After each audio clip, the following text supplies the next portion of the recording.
may not start at cornerback, and also in Gary Blackford, who probably will not see any action. I think the big key one that you've mentioned is Hubbard, because let's face it, we've already talked to the Ellsworth coaches, and they're going to come out throwing.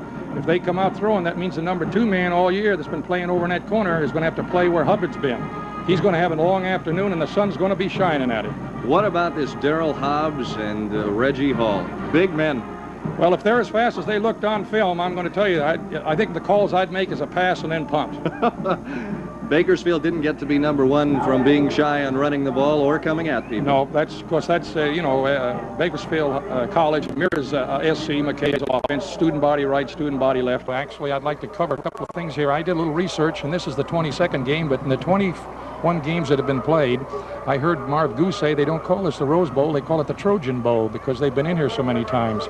Well, I took a look at the 21 games, and there's only been one team from California, and that's Compton, that's been here 4 times. And of the 4 times they were in here, they won 3 and lost 1. Now, there are 4 other teams that have been in here 3 times, and one of these is our Renegades. Bakersfield, Long Beach, Cameron, and Northeast Oklahoma have all been in here 3 times. And as a result, with today's game, Bakersfield will tie the number 1 team, which is Compton, in 4 appearances. Paul, they are introducing the Ellsworth players, so why don't we give the lineup right now for Ellsworth College? Offense or defense? Let's give the offensive lineup for Ellsworth College of Iowa. Offensive starters for Ellsworth, playing at starting with the quarterback. It'll be Walter Grant, number 14, weighs 190. Let's go to the 2 setbacks. At the right halfback will be Maurice Johnson, number 22, 190. At the other running back will be Milton Turner, 30, 180 pounds. The flanker is Greg Smith, number 85, 180. At the flanker back, the split inside will be Willie Lewis, number 81, 180. The onside tackle will be Rich Gebhardt, 73, 225. The onside guard is Reggie Hall, 66, 250. The center is Larry Ubin, number 50, 205. The offside guard is Phil McCoy, number 71, 210. Offside tackle is Dave Reber, number 76, 250. And the tight end is Greg Calhoun, 89, 205. And Paul, just a moment ago, a roar came up from the stadium as the Bakersfield College Renegades come out onto the field. Let's introduce the defensive starting lineup for BC. Well, I think, between you and me, Steve, I think here's where the Renegades have got their work cut out for them. Starting at the defensive side of the line of scrimmage for Bakersfield College. And I'd like to start with the middle guard because I know him best. The nose guard will be, and in today's ball game, is number 91. He's an All-American from Bakersfield. Ennis Bowers, 91, 225.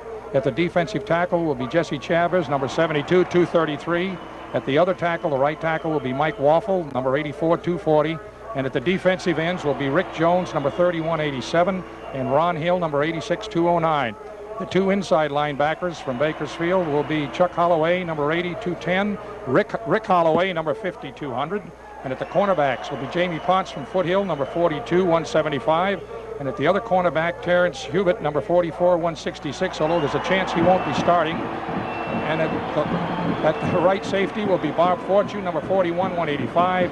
And at the left safety will be Mike Harvey, number 27, 182. They're all ready to go. I can see that, Steve. Oh, is there an excitement in the air down here today, or is there an excitement in the air? Here come the coaches. Carl Bowser, Dwayne Dameron, Jerry Collis, and Walt Johnson in the picture right now. Jerry Collis, 10 years at the helm of Bakersfield College. He's never had this much excitement in his life before. He's won a Metropolitan Conference title. He's won a Potato Bowl title. He's hoping for a Junior Rose Bowl title today. They're getting ready for the coin toss in the middle of the field. So let's check out what's happening down there. The co-captains for Ellsworth College will be Walter Grant and Reggie Hall. Number 14 is Grant. For Bakersfield, the quarterback, Steve Denman, number 18, will be one of the co-captains, and the nose guard, who used to play for Paul Briggs at Bakersfield High, Ennis Bowers, will be the other co-captain.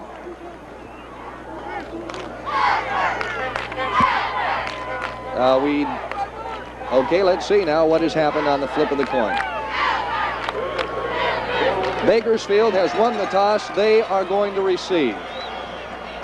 Ellsworth will be kicking off, and Paul Briggs in just a moment. We're going to find out what the culmination of 2 fine seasons for 2 fine college football teams will produce out here today. Well, there's no doubt about it, Steve. As I look at this thing, this could be a real crucial thing right quick, because let's face it, the Renegades are poised. They've got the timing. They've been playing now for the last 6 weeks, while, let's face it, Ellsworth haven't. Let's find out how quick they can stop this power offense. Now, as I'm talking to the Renegade coaching staff, they're going to be running off the tackles. They're going to come right at them, Steve. They're not going to fool around. They're going to go right at their big boys with their power off tackle plays. So their game plan is to run at them and to hit them with play action passes. Bakersfield's going to be throwing early. They're not going to wait. And Paul, let me tell you, we have the potential for excitement right now. In the last 2 games, Jerry has been a little reluctant to use Don Cossey on kickoff returns. He's got him back there now, and he's returned a 92-yarder already this year. With him, a guy that used to play for you, Dennis Jones, and you know all about him. Yes, and Steve, he can break the long one because he's a great open field reader. He'll come down on him, and he'll come quick.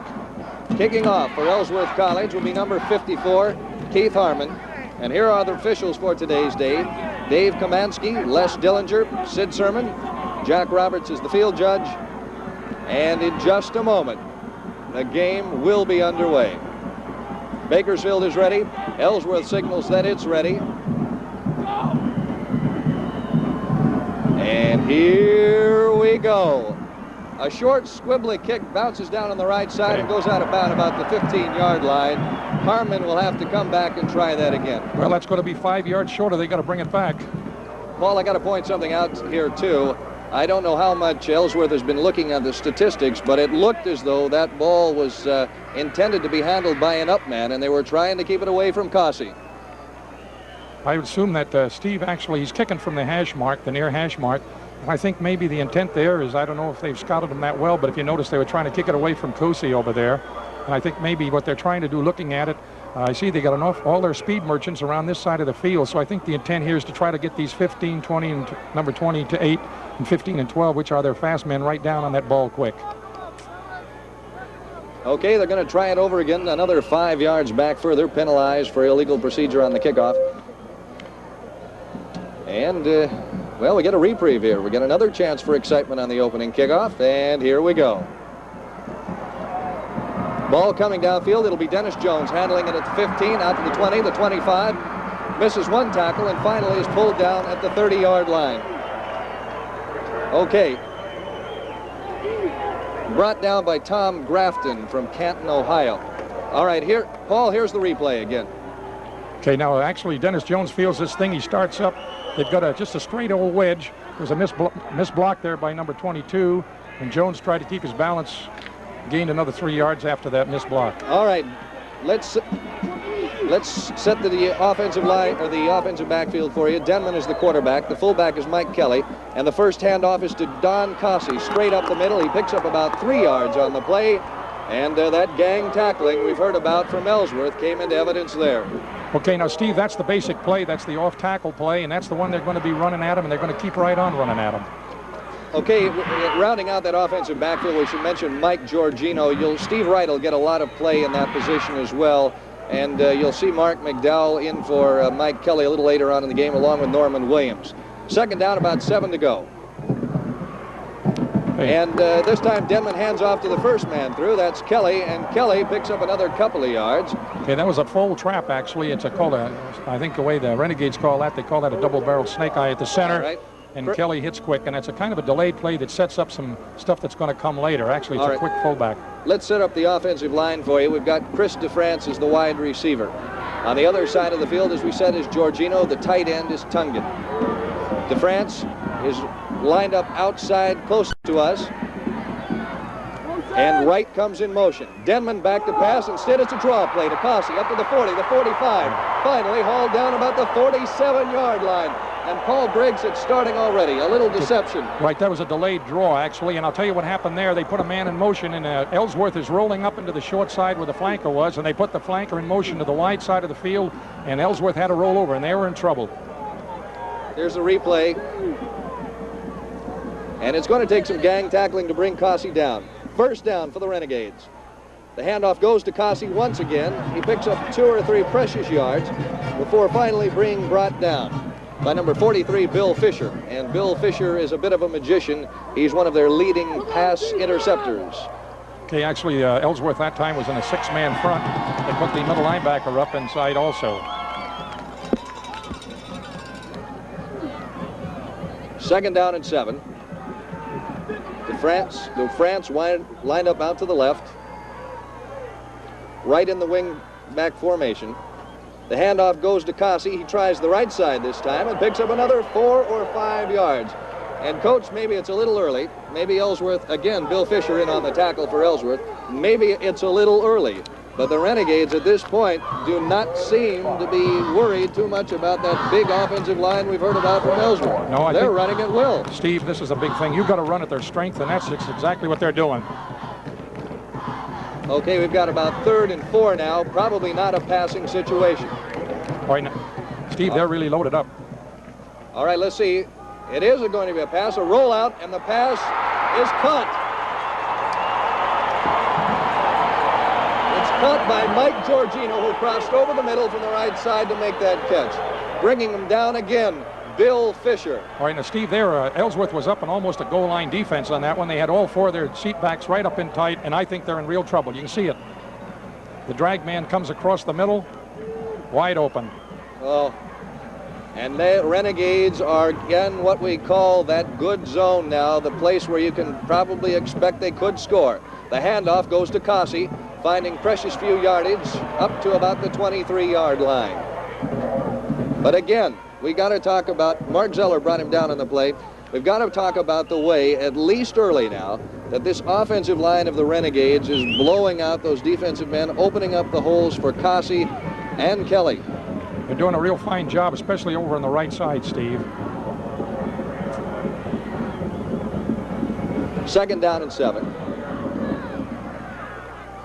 Denman hands to Kelly this time. Kelly picks up about 2 or 3 off the left side before he's brought down again by Bill Fisher, and he's been in on about 5 or 6 tackles already today. Right now, you can see the problem that Ellsworth is having. They're running at that tackle, and they're trying to close that off, and they're having trouble on the offside away from the fake where the tailback's going. Okay, Enoch Epps is out. In for him is Jim Bronson, number 28. He'll play at one of the cornerback spots. They've got DeFrance flanked right, Giorgino left, Denman rolling right. He's got Tungett wide open at the 10-yard line. He's down to the touchdown. He's got a touchdown. And the Renegades. Oh my!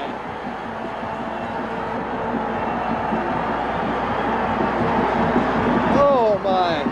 Paul Briggs, they have struck quickly and impressively. Well, that took exactly 4 minutes and 5 seconds to take that ball. Here's the play again, Paul. Tungett wide open on the right side.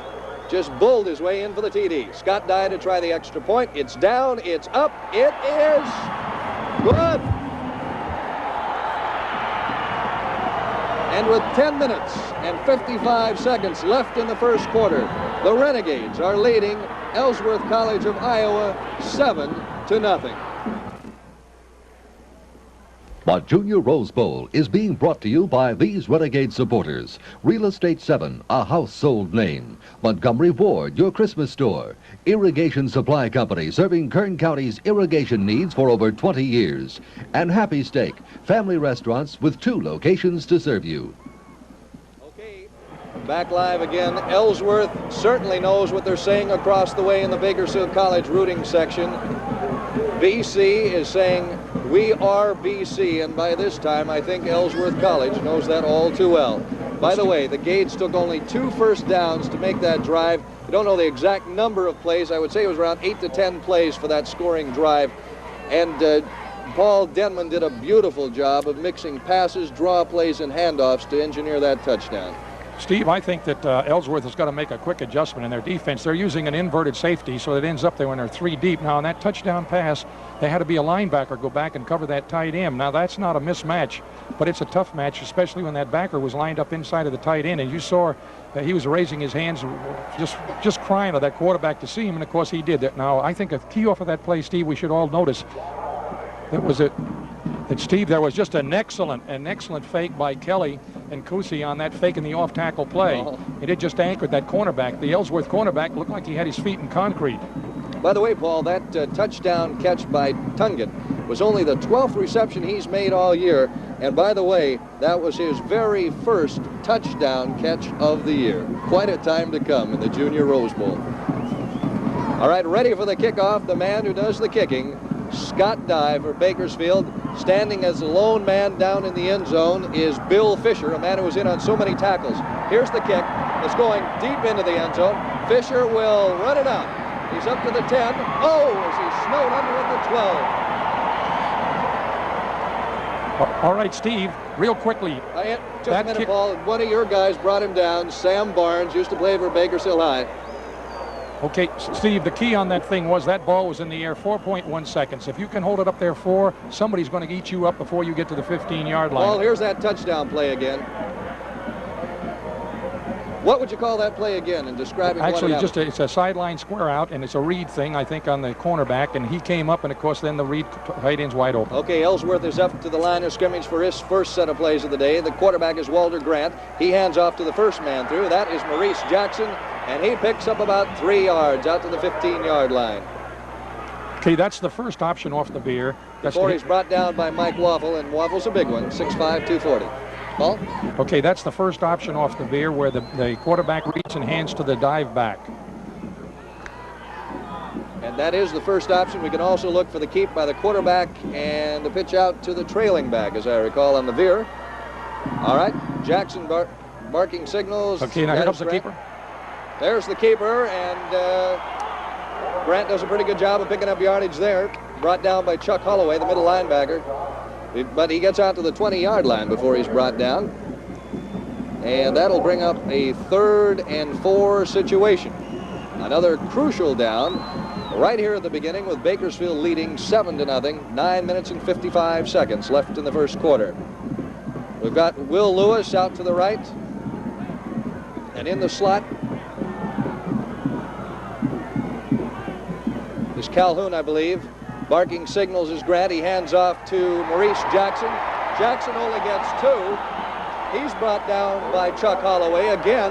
And just like that, Paul Briggs, Ellsworth is going to have to kick away the ball. Yes, actually now, other than the dive play and the quarterback keeper, see, I think that Ellsworth's trying to feel him out. And they got real poor field position, Steve. They can't afford to try anything tricky down in here. We got a timeout down here. They're going to measure it, which is Ellsworth has this option. They're able to ask for the measurement, and they have. There's no way, Paul. There's no way they got 4 yards on that carry. I can't believe they did. No, it's 4th down. Yeah, you can see how far it is to go. And, Paul, you got to ask this question at this point. 6 weeks of layoff. How much is it hurting him? Yeah. Okay, Giorgino and Steve Wright are back to receive the punt. Giorgino, the closest man to the camera, back punting for Ellsworth. Gets the kick away. It's a short kick. Giorgino waves for a fair catch and hauls it down about the 48-yard line of the Renegades. Kicking off there again was Keith Harmon. He does double duty as both the place kicker and the punter. Right. Yes, Paul. Steve, let's see if Ellsworth makes any adjustment now. Actually, the Renegades have got fine field position, a couple of first downs, and they're going to have that 4-down zone again. And there's Ellsworth. Cheerleaders exhorting their team to try for a better effort. They're certainly going to need it here. The offensive alignment for the Renegades is specifically unchanged as they started at the beginning of this game. Denman is the quarterback, Kelly the fullback, Cossey the tailback. The handoff goes to Kelly. He gets out to about the 50-yard line and then is swarmed under by Mark Zeller, number 56. Paul Briggs, one thing that I have to notice right now, we've heard a lot about Darrell Hobbs. To my knowledge, if we've been spotting it right, he hasn't been in on one tackle yet, and they're doing a fine job of keeping him out of there. Yes, they are. He's having a tough time because they're doubling up on him on both sides, and they've tried a trap on him once. Okay, it's going to be 2nd and 7 for the Renegades. Got DeFrance out wide. and he got right in the slot. He goes in motion. Denman back to pass, hands off to Cossey, and Cossey is pulled down at the line of scrimmage, behind the line actually this time, by Tim Walls, one of those big men on defense, 6'1", 250 pounds from Canton, Ohio. Okay, now Steve, that time they blitzed a linebacker from the short side, and he's the man that caused the trouble.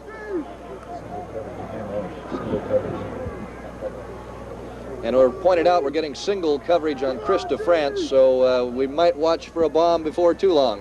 3rd and 9, this would be the spot for it. Denman rolls to the right, he's looking for a receiver, finds one downfield, and the completion. But it's short, Steve. It's about 3 yards short. Okay, ball, that is Brant Tungett. We got a replay coming up with Tungett's catch. He was brought down by Jim Bronson. Here it is, Paul. Here's the replay. Okay, now, Steve, actually, as you look at this play right here, it's a square out, and he should have been down at first down depth, but he wasn't. Okay, the Renegades fail, however, to get the first down. They'll have to kick it away. Steve Schaefer back to punt for the Renegades. The lone single receiver waiting back about the 10-yard line is Jim Bronson. The kick comes to him, and he's nailed as soon as he catches the ball. Okay, and with 7:20 left in the first quarter, the score is still the Bakersfield College Renegades 7, the Fighting Panthers of Ellsworth, Iowa, nothing. The Junior Rose Bowl is being brought to you by these Renegade supporters. American National Bank, with locations downtown, College Heights, and Stockdale. Monk Stationers, with an accent on service. TTO Wallpaper Center, with a world of ideas in home decorating. And Pacific Irrigation, watering the West with the very best. Okay, Ellsworth ready to try another set of offensive plays, and boy, are they in bad position. The 11-yard line. Grant back to pass quickly, throws it out to the side to Willie Lewis. Lewis hauled down immediately at the 21-yard line by Terrence Hubbard, and that should be good enough for a first down. It's going to be a little short, Steve, about 2 yards. Now, actually, I call the Ellsworth offense a kind of a smorgasbord veer. That play right there was a strict old drop-back prototype of a drop-back pattern, which is not a part of the veer offense. It's about a 9-yard gain. It's a good one. What they're trying to do now is freeze the corner. And, Paul, we talked to the coaches before the game. They said they're not afraid to throw on first down. They're going to mix it up quite a bit. Grant up to the line of scrimmage. He's got a slot left. Hands off to the first man through. That would be Maurice Jackson again. Check that. That was Milton Turner. Turner gets about 3 or 4 yards, and it's a first down. Okay, now that's the counter off the veer. In other words, he makes them believe he's coming to the wide side of the field, and then he goes back to the other side. That's the counter veer. Just many of the fans in attendance today, they had expected about 35,000. I would bet we have all of that plus more. So all of a sudden, Ellsworth is starting to attack the ball now. They had 6 weeks of cobwebs to shake off. Perhaps they've shaken them now. The Renegades have to look forward to staying sky high like they were at the start. Grant up to the line of scrimmage. The man has thrown for 10 touchdown passes this year. Hands off. No, he fakes and keeps the ball. And he's down to about the 35-yard line. All right, Steve, actually... Brought down by Bob Fortune on that play. Right, now, Steve, what happened there, that's the second option in the cornerback from Bakersfield College. He was trying to play the pitch and force the quarterback, and the man that had the quarterback got cut off. And Paul Briggs, we talked about this before the game, you and I in a private conversation. Are the Renegades perhaps getting a little too relaxed now after getting that first jump in the game? You want to score early, Steve, but you don't want to score that easy. Oh, very true. All right, he's got Willie Lewis flanked out to the left. Greg Smith down to the right side of the picture. The handoff goes to Milton Turner. Milton Turner picks up about 3 yards on first down. No real deception on that play, Paul. No, and actually, let's see if that's a pattern play. The last time they did this with a counter, they came back with the option keeper to the strong side. Let's see if they do that this time. Rick Holloway brought down Jackson. Rick Holloway, 5'11", 200 pounds, middle linebacker. He's from Bakersfield. This time, Ellsworth sends Smith out to the right. Lewis out to the left. It's going to be a pass over the middle, complete to Smith, then he drops the ball. He just plain dropped the ball. Nobody got a hand on him. Hey, all right, Steve, let me tell you on this play here, what happened is there's a rule in football, never take your feet off the ground and become airborne when you catch a ball on the ground. Now, if you watch him, see, he goes up for that football, and he really didn't have to. When you get airborne, and that threw his timing off because the Renegade just barely put a hand on him. And Paul, Ellsworth is faced with another crucial third down situation, 3rd and 8, a passing situation. They've got in the slot Smith this time. And Grant hands off on the draw play this time to Jackson, or that is to Turner, and Turner up to about the 45-yard line. But Steve, the two things you got to watch for on kind of what they call the long down passes, you got to watch for the draw, you got to watch for the screen. And of course, this time the Renegades were dropping off. The linebackers were way back, and they ran the draw, and they got a good pick block on that one backer, and that's all it took. And it's first down again for Ellsworth as they continue the march. They're eating up the clock and making good yardage at the same time.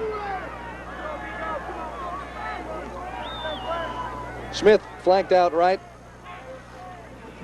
Here's Grant to pass again over the middle, out on the sideline to Smith, who was wide open, and somebody missed their coverage on that play. Wait a minute. They're ruling he was out of bounds. Right.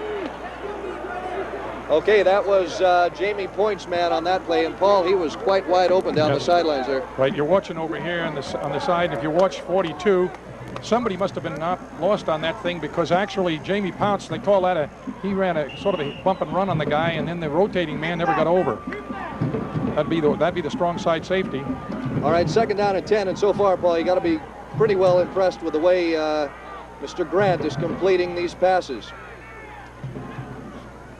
A fake handoff to Turner over the middle, complete. Again, Greg Smith.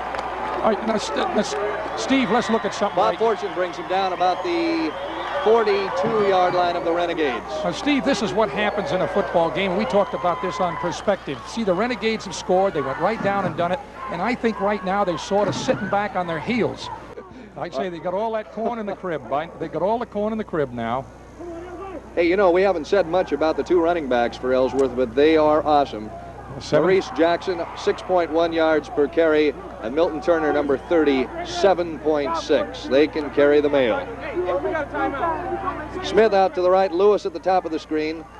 Grant hands off to the first man. That is Jackson, and he's stacked up immediately about the line of scrimmage. In on the tackle was Bob Fortune and Mike Waffle. Actually, Steve, the Renegade defense, there's not a thing wrong with it. The men are there, but it just doesn't look like they're reacting with the precision they did the first time around. But I don't have to worry. The closer this team gets to the goal line, the more precision they're going to become. Okay, they are faced with another short yardage situation. Third down. They have done very well this series of downs on making that third down play. And now Jackson, or that is Grant, does not like what he sees. He'll call a timeout, come over to the sidelines, and talk with his coach, Vern Thompson. And while he does, let's pause a few seconds for station identification. You're watching the Junior Rose Bowl on Cape. The Junior Rose Bowl is being brought to you by these Renegade supporters. Jost Floors, you get the most from Jost. Withams TV and Appliances, serving downtown Bakersfield for over 35 years. Maderas Electric, specialist in automotive electric since 1953. Community National Bank, 11 offices serving Kern County communities. Okay, a little conversation going over on the sideline between quarterback Walter Grant and there's one of Bakersfield College's beautiful cheerleaders. Up to the line of scrimmage come the Ellsworth, Iowa Fighting Panthers, faced with a 3rd and 3 situation, a crucial one at the Renegade 36-yard line. Grant with a snap, hands off to the first man through, and no, he is smothered under. He is smothered under. Ron Hill, the outside linebacker. The outside linebacker did a fine job blitzing on the play. Let's take a look, Paul. Okay, now that actually is number 86 made that tackle. The Blackers didn't blitz. They just slid along. Now, actually, Ellsworth is in how they're going to punt. I was going to say this is there on the 38-yard line, and I see Coach Collis had to wait to see what they're going to do. This is a pointed decision, and they're going to punt it away. And now, Paul, I would imagine they're going to try and angle it for the right sideline or left sideline, keep it away from that goal line. Steve Wright back to receive the call, and Ellsworth takes too much time. You know, Steve, a point I'd like to make now, I just noticed down here, and you can see the shadows on the field. They go from our right to our left, and I think that this has an effect on Ellsworth's game plan. They're throwing the ball, and this is the best time to throw it because their receivers now aren't looking into that sun. In just a few minutes here, this thing's going to change around where the receivers are going to be looking right directly into that sun.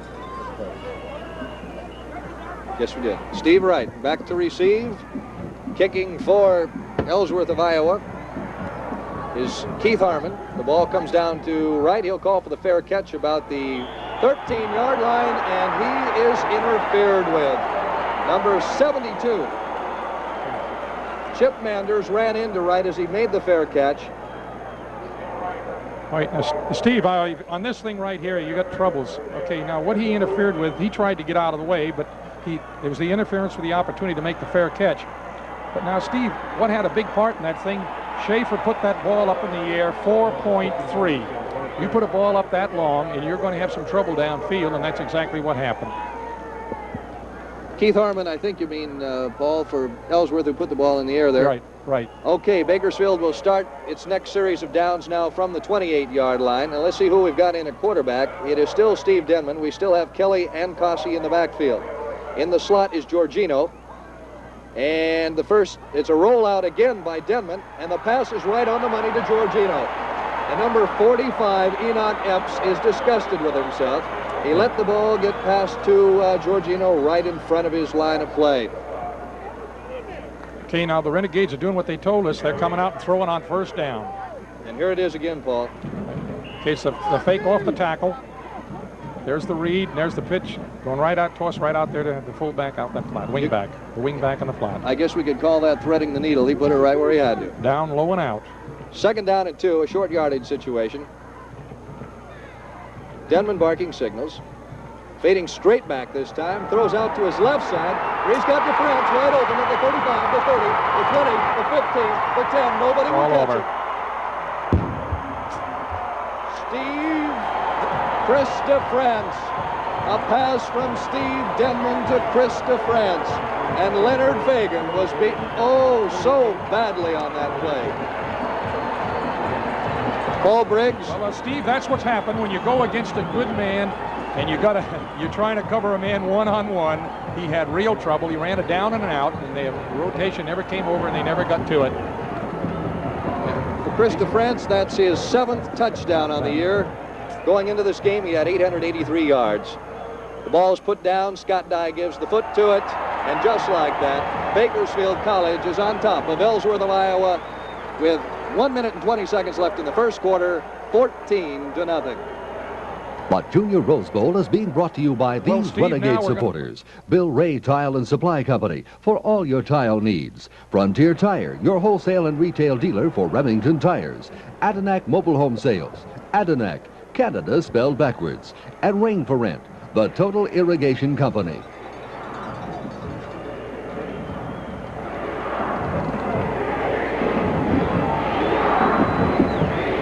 Okay, we're back live again. Paul, that Chris DeFrance is a beauty to watch when he's wide open. He has got the strides of a gazelle, and he was the state triple jump champion. He's got all kinds of moves. He runs a fine pattern, there's no doubt about it. Okay, getting ready to kick off for the Renegades will be Scott Dye. Single lone receiver. Back for Ellsworth will be number 43, Bill Fisher. Dye approaches the ball. It's in the air. It's going to be a little short this time. Fisher takes it about his own 3-yard line, runs straight up the middle, and is met head on at the 15-yard line, then swarmed under. The first man to get a hand on him was number 17, Mark Pollard, and then a whole host of tacklers got him after that.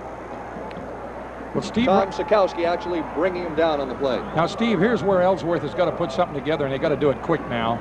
Time's running out on this quarter, and they've been down now 2, and they've got to put this thing all the way into the end zone, or this thing's going to get out of hand. You know, it's kind of ironic. The scores that they were running up all year long. There's Bill Fisher, and he got it right in the ribs on that tackle, and he's on the sideline, not feeling too well by the shot we've got. Really quite a hit by Mark Pollard on that first man downfield to hit him. All right, they're going to start play at the 15-yard line. The handoff is thwarted as number 86, Ron Hill, shoots through again to bring down the quarterback, Walter Grant. All right, now, Steve, that was a fumble. There wasn't a thing wrong with it. It was just too much eagerness, too much trying to get the thing going, and because the back dove in there, there's a good handoff. They got troubles now. They're in real trouble. And, Paul, when you're in trouble, you couldn't ask for a better set of linebackers on the outside than Rick Jones. Linebackers than Rick Jones and Ron Hill, who just made that last tackle. All right, up to the line of scrimmage, 2nd and 13. Grant hands off this time. No, he's going to keep. Then he pitches out to the left side to Maurice Jackson. Jackson looking for blockers. Still going forward. Finally pulled down at the 32-yard line. Okay, there's making the tackle for the Renegades, Mike Harvey, number 27. There's the third option. There's the pitch. They run the dive. They run the quarterback keeper, and there came the pitch play. Now that's the play, Steve, that they got to break all the way. That's the big one. Is the pitch. And Paul Briggs, you got to wonder, with 32 seconds left in the first quarter, can Ellsworth afford to stay on the ground much longer without getting that ball in the air? Well, I think actually they've had their most success there. Right you are there. All right, out to the right, Greg Smith. At the top of the screen, Willie Lewis. The handoff is a fake instead. Keeping the ball is Walter Grant. He cuts upfield and is brought down by Mike Harvey and Chuck Holloway after gaining about 5 yards on the play. They actually call that play 4 off the veer. That's the counter option with the pitch potential on the backside of it. Okay, I think time's run out, Steve. And at the end of the first quarter, the score is the Bakersfield College Renegades 14, the Ellsworth College Fighting Panthers nothing. The Junior Rose Bowl is being brought to you by these Renegade supporters. Leish's Patio Center, the store for all your fireplace and holiday shopping needs. Cimarron Depot, with a taste of the Old West. Ragola Piano, Kern County's largest keyboard showroom. And Burger King, America's Burger King. Okay, well, it has been devastating what we've seen so far, the way the Renegades have marched up and down this field. They have mixed good running by Don Cossey with good passing by Steve Denman to Brent Tungett and Chris DeFrance. By the way, Paul, something we didn't point out, DeFrance's touchdown catch was only the first reception he's had this afternoon. It came at a pretty good time. I'd say that it was an awful good one for distance, too. Yeah, won't hurt his average at all. Okay, after starting at in a definite hole at about their own 15-yard line, Ellsworth has moved the ball out very well now, and they're out close to the 37-yard line where it's 2nd and 5. We're still waiting for them to put the ball back in play following the changes of sides of fields, marking the end of the quarter. Let's give you some stats while we've got the chance. Milton Turner, who's number 30 down there, is the leading rusher for Ellsworth. He's gained 889 yards and 117 carries, 8 TDs. That's good enough for 7.6 yards a carry. He's one of the men you got to watch, but remember, in a veer attack, there are 3 men you have to watch: the quarterback and the 2 remaining backs. 2nd and 5. Here we go.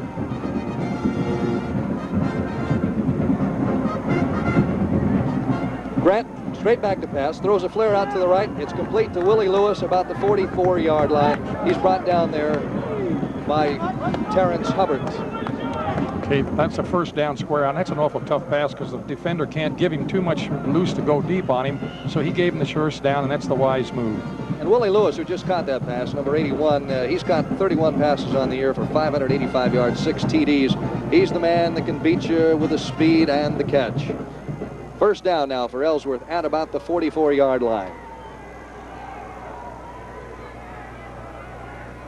Grant back to pass again, looking out to his left, throwing long now, and overthrows his receiver. Okay, Lewis could not get down there in time. Steve, that was a takeoff in the last play. See, he ran that quick up, and then he ran that little square out. This time it was an up, an out, and an up. And the thing's a time thing, and of course I think that if the thing had been thrown correctly, it'd have been intercepted. Well, that's a good point. My spotter points out to me that he was double covered on the play by both Bob Fortune and Terrence Hubbard, and I think he had to throw that one away, Paul. Yep. Well, I'll tell you, you couldn't ask for a better day of football. It's about 70 degrees down here, and well, there's hardly a trace of smog in the sky. A beautiful day for Los Angeles, and some beautiful girls on the field, as you just saw. This time, Grant hands off to Jackson, or Turner, that is, and Turner is stacked up immediately. I don't believe he even got to the line of scrimmage. Making the tackle, the All-American, Ennis Bowers. Paul, well, we've got a couple of seconds. Why don't you tell us something about Ennis Bowers when he played for you? Well, I'll tell you, Steve, what a gentleman this guy is. He played for us for 2 years. All he ever said to us was, yes, sir, and thank you. And you can't ask much for more than that. He's awfully physical, Steve. He's just very strong in the upper body, and he's a smart football player. Well, he just did a slam-bam, thank you, ma'am, to Turner on that play. Okay. Up to the line of scrimmage now, the 40-yard line, 3rd and 12, an obvious passing situation, and Grant is back to pass. Let's loose with a long one. That's an interference. Double coverage and interference. Interference. Yep. The intended receiver was Greg Smith. Double covering on the play were Bob Fortune and Terrence Hubbard, and Hubbard is not too happy about the call, but here's the replay, Paul. Okay, now actually, as we see it here, it's over the linebacker, and the interference is just, you can't hardly see it. It's on the man that's underneath the screen, number 42. Bob Fortune was playing the ball, and I think he just simply ran into the receiver. Okay, the ball down at the 40-yard line now, thanks to the first down on the interference call. And that's where Ellsworth will put the ball in play. Jackson with a quick toss back to Grant. Jackson trying to sweep the side. The left side is brought down with a necktie tackle by Mike Harvey. Actually, that play was a good one, because I think if he could have got around him, Steve, he had a lot of room to go. He did indeed. Some stats for you while we give you a couple of moments to rest here. Walter Grant, the quarterback, 5 of 8 unofficially, 29 yards passing. Jackson, who was the carrier on the last play, 4 carries previous to this one, 28 yards, picked up about 2 there. Let's make it 5 carries for 30. And Turner, the other runner, number 30, has 16 yards in 4 carries. Second down and 8 yards to go. Ellsworth still on its own 42, or on the Renegade 42-yard line. Grant back to pass. Looking to the left side, he won't get this one away. Oh my! Well, Steve, they call that. Rick Jones in on the tackle. They call that opening the back door. They missed that backside block, and that poor old quarterback. The quarterback doesn't even see this one coming. It's coming from around the backside. And I'll tell you, Paul, you talk about getting your bell rung. I don't think Grant saw him at all. Well, that'll deflate your lungs in a hurry, I'll tell you that. 3rd and 16. And this kind of makes you vulnerable, doesn't it? BC knows exactly what Ellsworth has got to do on this down. They've got to put it in the air.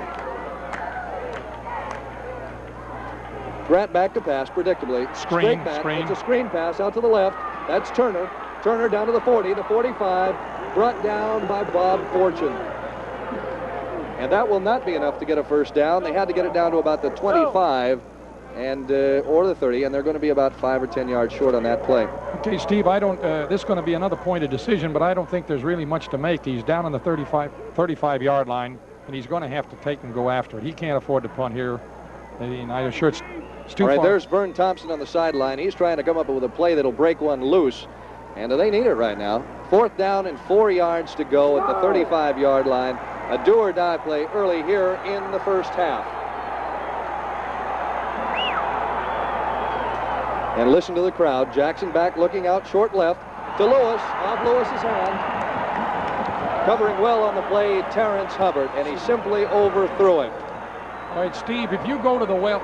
With 11 minutes, 21 seconds left in the second quarter, the score is Bakersfield College 14, Ellsworth of Iowa 0. The Junior Rose Bowl is being brought to you by these Renegade supporters. Hoban & Company for all your engineering supplies and printing needs. Hoban & Company, 16th and G. Lamont Pipe and Ready Mix, providing all your irrigation and ready mix concrete needs. Toby's Restaurant, open for breakfast, lunch, and dinner 7 days a week. And Valley Mobile Home Sales and Trader Sales, providing sales, service, and insurance, plus The resale. handoff goes to Gary Blackford, who's in the game for the first time. And Blackford, nursing a hamstring injury or whatever, still picks up about 8 yards on the play. And Gary Blackford did not look like he had a pulled hamstring on that play. He's limping, Steve. But what a way to limp for about 8 yards, huh, Coach? Well, when you get blocking up front, you and I can run through those holes. He got 10 yards. He got the whole apple on that play. All right, starting play from the 45-yard line now. The handoff this time goes to Kelly off the left side. Kelly picks up about 3 yards before he's brought down by Bill Marino. And Mark Zeller also in on that play. All right, now, Steve, Ellsworth has changed their defense. They were in a 6-2. They were running some invert, and they've gone out of that now. They're going back, and they're playing a little bit more closer to their 4-3. And Mark Zeller, who was one of the tacklers on that play, Paul, you got to believe he's awesome. 87 unassisted tackles on the year for him. 2nd down and 9. The fake handoff and the pitch instead on the reverse to right. Right around the left side's got good yardage in front of him. Gets all the way down to the 40-yard line. Leonard Fagan and Mike Roth brought him down on the play. And, Coach, we're going to see a little bit of that during this game. Wright has done that all year for the Renegades. He's excellent on the reverse. Yeah, that's that. They got that misdirection going, and when they come with that power right and then they come back to the left, it's real trouble for the defense. Okay, and again, as they have been the whole game, the Renegades are in excellent field position. Let's go, baby. Got DeFrance out to the left. Georgino now in the wingback position. Denman back to pass, looking out to the right. He's got Tungett open. Tungett down to the 30-yard line before he's brought down by Enoch Epps. All right, now, Steve, I'll tell you what's happening. The quarterback, Denman, he audibled on that one, and I'll tell you what happened. They brought both backers up, and he made a real fine call. He read it, and he just ran the square out to the tight end, and there's nobody can cover him. Here it is again. All right. Exactly as you called it, Paul Briggs.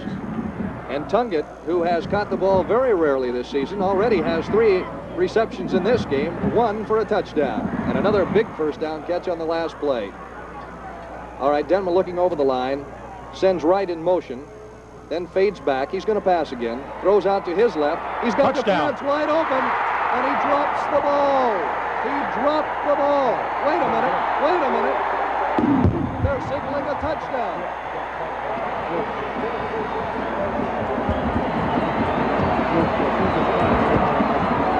Okay, let's get a clarification on that, Coach. Let's take a look at it. All right, we've got some problems on our replay, but I understand as long as he's got possession in the end zone, then drops it, it's considered a touchdown. Once he passes the plane to the goal line, if he has possession and control of the ball, it's a touchdown. And there's your answer. And here's the kick. And just like that, 21-0 in favor of the Renegades over the Ellsworth College Panthers with 9:32. Wait a minute, they signal no good, but it's still 20-0 in favor of the Renegades. 9:32 left to go in the first half. The Junior Rose Bowl is being brought to you by these Renegade supporters. Hulda's Pie Shop, for the best in homemade lunches and 17 varieties of pies. Brundage Pharmacy, supplying Rexall products since 1937. Valley Oldsmobile, the giant of the valley. And the Great American Real Estate. Great American really gets you moving.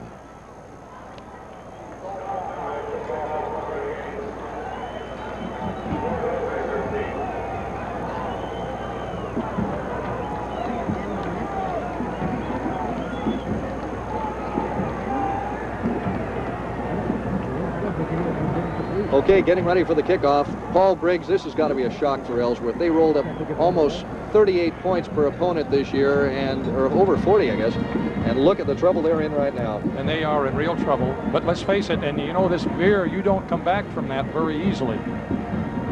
Paul Briggs, here's a statistic you'll be interested in. Denman, 7 for 7, 154 yards. Well, that's 100%. You can't beat that. Here's the kickoff. Scott Dye approaching the ball, and it's going to go down to Bill Fisher it'll go up to an up man instead, about the 16-yard line. And again, a gang tackle by the Renegades. You can't return against that wedge of the Renegades. It's getting down there.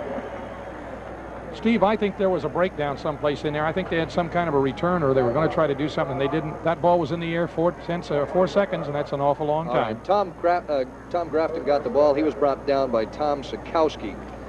And let's see how on returning punts and kickoffs they've been doing this year. Grafton before today had returned 5 kickoffs for 59 yards, about an 11.8 average. He was considerably shy of that mark on that last kick. Well, Ellsworth has really got to fire out now. They are in a hole that no team would like to find itself in this position and time in the game. The handoff goes to the first man through. That's Maurice Jackson. He's out to about the 26-yard line. Before he's brought down by Brian Clanton, and already Coach Collis is substituting some people that weren't expected to play. Steve, this could be a problem. Not that it's real hot down in here, but I think you're getting fresh people in, and you get against a team that's had 6 weeks off, and I don't think from what the Ellsworth coach, they plan to have too many substitutions. Well, they better hope for a prayer right now, Paul Briggs, or rain, one or the other. The ball is at the 26-yard line.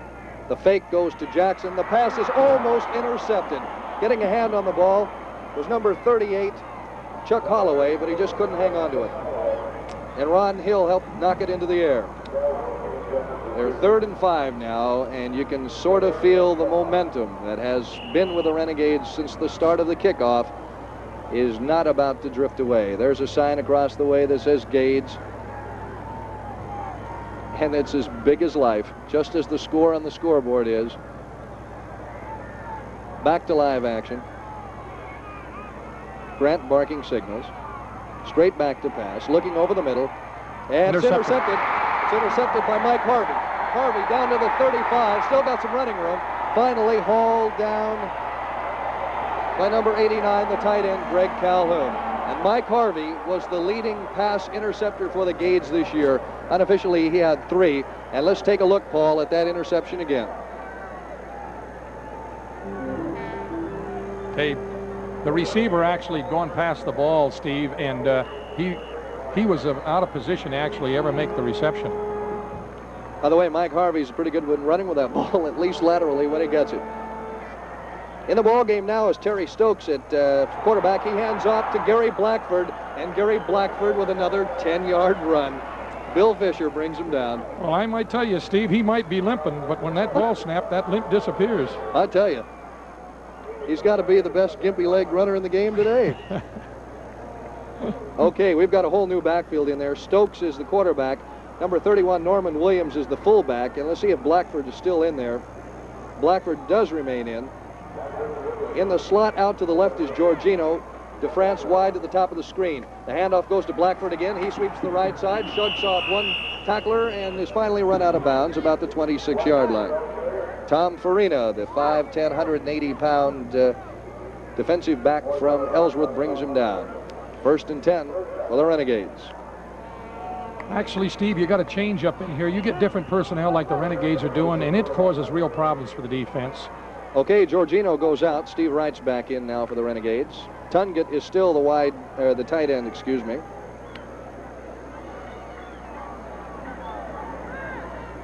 Wright in motion.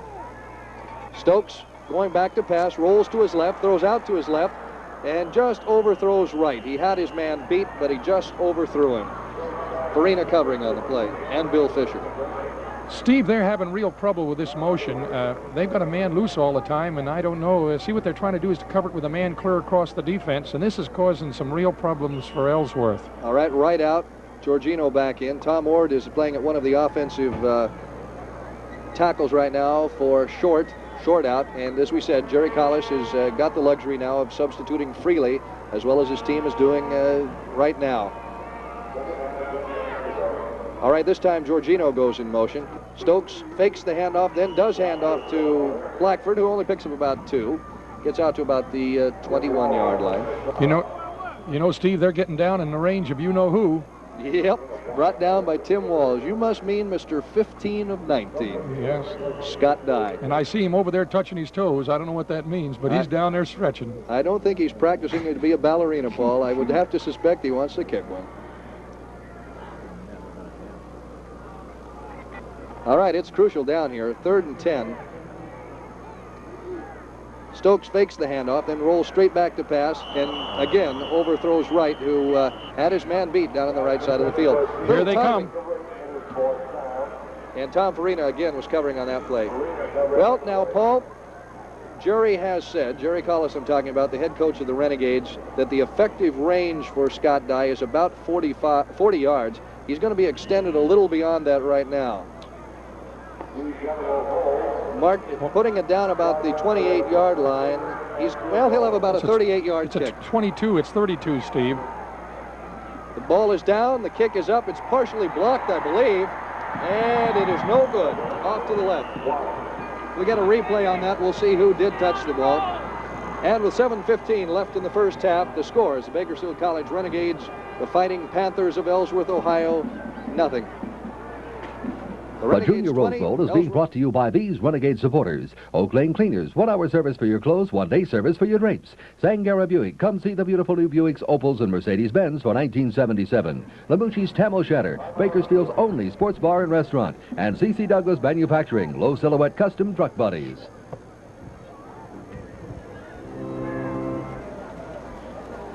Okay, I've been told that it's been snowing back in the Midwest today. Although it's sunny out here in Pasadena, you'd have a tough time convincing Ellsworth College of that fact right now. Well, I'd say right now it's snowing a lot of Renegades. It sure is. Red and white snow. All right, here's another interesting statistic while we've got some time out on the field. Chris DeFrance, the wide receiver for the Renegades, 2 catches, 92 yards, 2 touchdowns. Probably one of his finest days as a Renegade, and it couldn't come at a more opportune time. Well, Paul, you know, this is an excellent chance for a lot of these guys who are in their sophomore year to be showboating a little bit today. There might be some scouts in the stands, and they got those 4-year scholarships coming up. Well, I don't think there's any doubt about that, Steve. They all want to look good in this one because, let's face it, that helps them out. And this is the big one. You can't play in any one that's going to give you more prestige than this game. And, you know, we got to bring in the same fact, Paul, on all the tackles we've had so far. The one name that has been obviously not heard is Darrell Hobbs, the man who is 6'5", 250 pounds. You know, Steve, sometimes this happens. I don't know, you can get so over-keyed as an individual in a position where you've got a lot of prestige. Let's face it, he's out here in the big time and he wants to do well, and he's having an awful tough time doing it. Oh, in spades. All right, Ellsworth will have to start play now from their 20-yard line.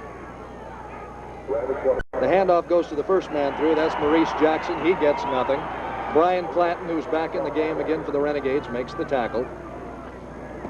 And Brian played against you last year, Coach. What kind of a player is he? Well, I'll tell you, he's big, he's hostile, and he's mobile. I tell you, Steve, too many of these guys played against me. I can remember that Gary Blackford for three years, and I think he made as much yards as from here to Bakersfield. And it's, as we've mentioned before, a beautiful day in Pasadena, California, the kind of weather that you would predict and hope for a Junior Rose Bowl game. 2nd down and 10. Grant back to pass, looking to his right, throws a long bomb downfield, out of the reach of the intended receiver, 85, Greg Smith, streaking down the sidelines. Mike Harvey was beaten by at least 5 yards on that play, Coach. Yes, what happened there is, Steve, that they ran the sideline, and he came in to play the sideline, and then he made the break up. Now, that's usually a read. The receiver reads that thing, and he makes sometimes the break. As soon as that back starts up to cover the sideline, he makes his break up. But it's a difficult pass to time out, Steve. The quarterback has to time it just perfectly, and as you see here, it was out of bounds. I'm going to ask you another question here about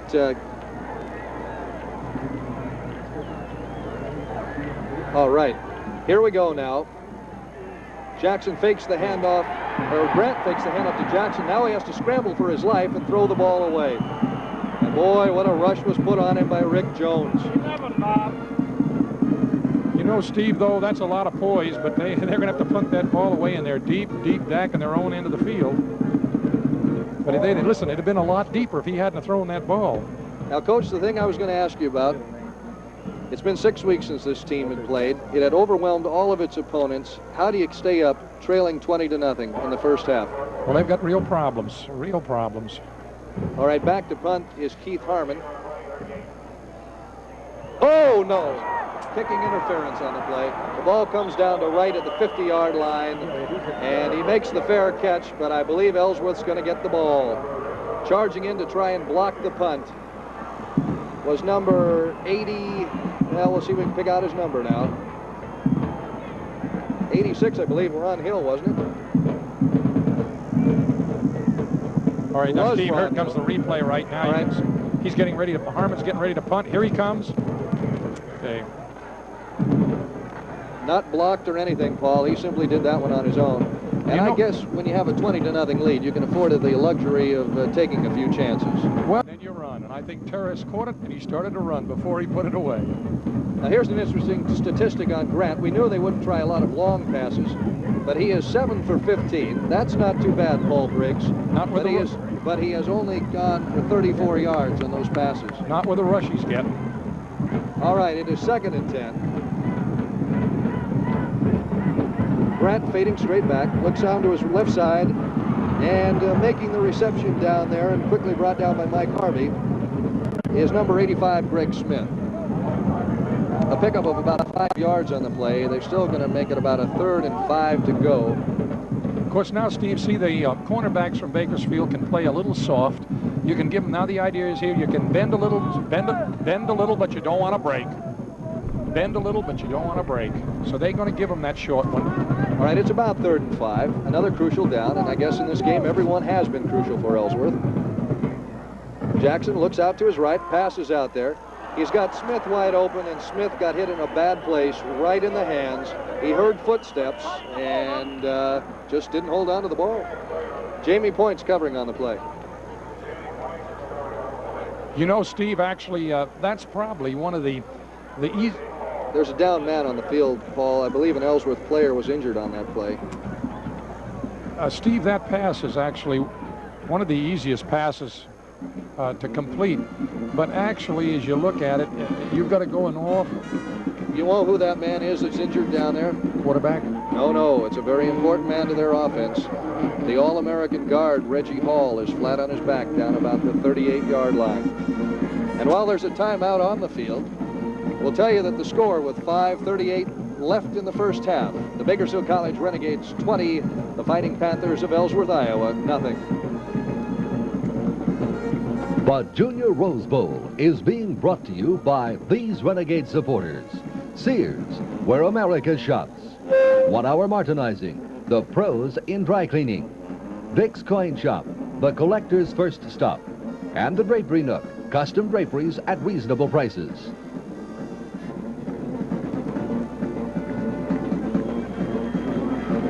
Paul Briggs, they are walking Reggie Hall off, and it looks to me like it may be a knee. What do you think? Well, Steve, the way the doctor was working on him, it might be in the lower ankle. More so, he was checking the bones under the knee. He never did do much with the knee, didn't put any pressure on it to see if there was a knee. But anything like he's coming off, let's face it, he's not going to be back very quick. If at all, and we certainly don't wish that. That's an important game.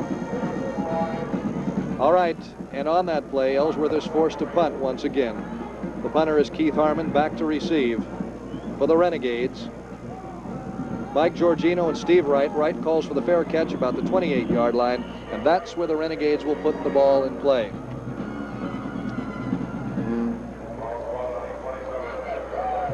Paul, what can you say about the Renegades now, too? We talked about Ellsworth getting down a little bit, but when you're the Renegades, you're leading 20-0. You've won the Potato Bowl. You're the Metropolitan Conference champion.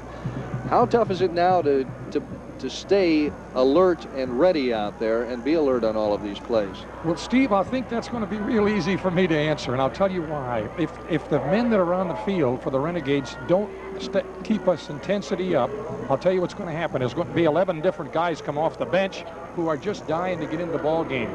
Let's face it, I don't think there's going to be too big a fall off when the Renegades come to their next team. So I think the guys in the field, if they want to stay in there, they're going to have to just keep on putting it to them. Okay, Paul, I think Ellsworth's going to keep possession because I believe there was a holding call on the after the kick was made, and Ellsworth will keep the ball now.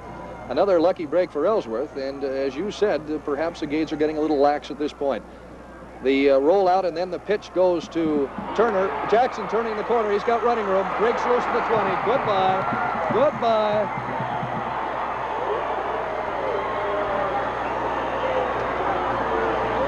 Well, Steve, actually the defense was there, and they just didn't tackle. Let's come down to that. I think we're going to get a replay in a moment, and I think we'll probably see some missed tackles on that, Paul Briggs. We'll take a look at the replay after the kick, Paul. Okay, now actually what it is, it's the third option. The quarterback comes down, fakes the dive, fakes the keep, and makes the pitch. Okay, and in to try for his first extra point of the day is Keith Harmon. Watching him in practice, Paul, he did not look that impressive. He was having trouble, but he kicks it straight away. And here's the ball down, the kick up. Well, it's right through the middle of the uprights. Didn't have any trouble on that one. That was Jackson's 10th touchdown of the year, by the way. Jackson's 10th touchdown of the year, and what happened, Paul? We're going to take a look when they get back after the kickoff, but I think there were just some missed tackles on the play. Yes, here it comes right now, Steve. It's coming now. There's the fake to the 30, and then here comes the quarterback fake the pitch. Now there's a good stalk block, two good stalk blocks. There's the missed tackle right there. And when Hubbard missed the tackle, that's all she wrote. Right.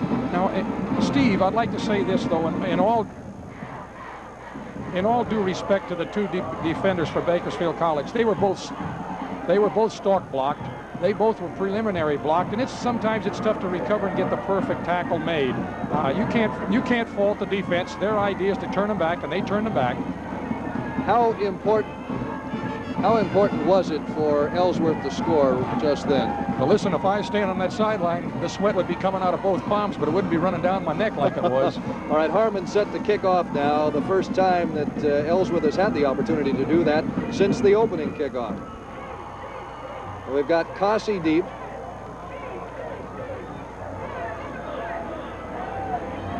The ball comes down to Dennis Jones. Dennis Jones brings it out to about the 26-yard line, where he's brought down by the kicker, Keith Harmon, who got down quickly on the play. Okay, now, Steve, it's going to be interesting to see what happens here now. Really, Ellsworth's defensive team should come out here just fired up. The Renegades have fair field position. They're not in a dangerous spot. They're in the 26, 7-yard line. Let's see what they do with it. Knowing Jerry and what they said, I wouldn't be surprised he'd throw right out here. Although, let's face it, it might be wise to sit it down and work it out. Okay, starting play at the 25-yard line. Stokes in there, hands off to the first man through. That is Norman Williams. Williams picks up about 2 yards on the play. He's brought down by Craig Both.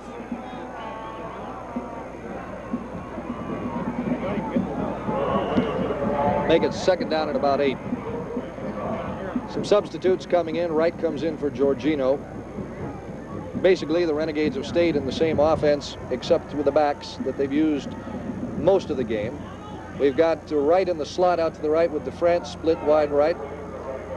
And Stokes hands off to the second man through. That's Blackford. Blackford picks his hole and goes down to about the 35-yard line before he's brought down by Mark Zeller. And, Coach, what can you say about Gary Blackford? He was not even supposed to be able to play today. No, actually, the hamstring muscles, usually they take longer to heal, and I guess he got that hurt in the Pierce game on the first play, so that's been 3 weeks. But by now, the last game you get well quick. Don't you? I guess the plays are coming in from the bench. Giorgino bringing in the play this time. He's in the slot to the left. Stokes taking a long count now, perhaps calling an audible. Goes straight back, hands off to Blackford. Blackford picks up about 2 on the play, but will it be enough for a first down? Craig Both making the tackle.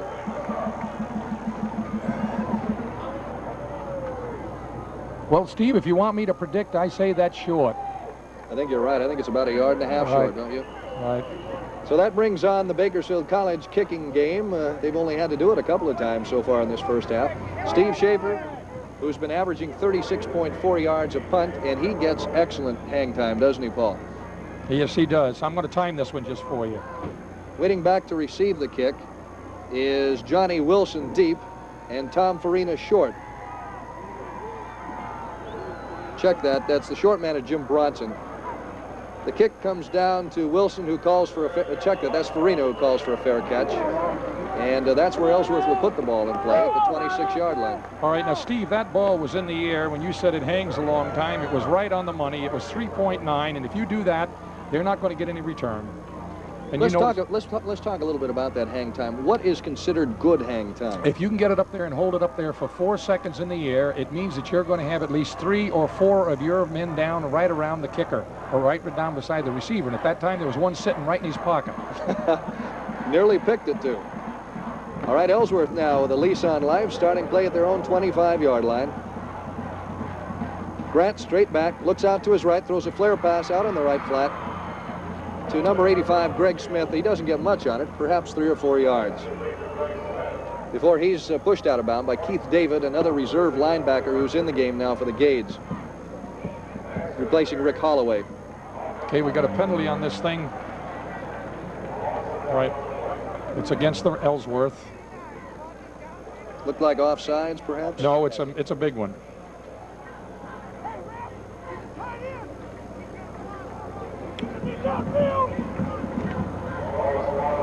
When you get, Steve, when you get down this, we call it in the disaster end of the field, and you're on offense, and you get a penalty like that, the 5-yard we call superficial, the 15-yarder we call a mortal wound. Interference, apparently, was the call on that play, Paul. Perhaps he pushed off the man before making the catch. All right, now Ellsworth is in a big hole. They got 2nd and 20 at their own 13-yard line. The fake handoff goes to Turner, and in keeping the ball is Grant, who runs it out to about the 25-yard line. He's hauled down from behind by Chuck Holloway on the play.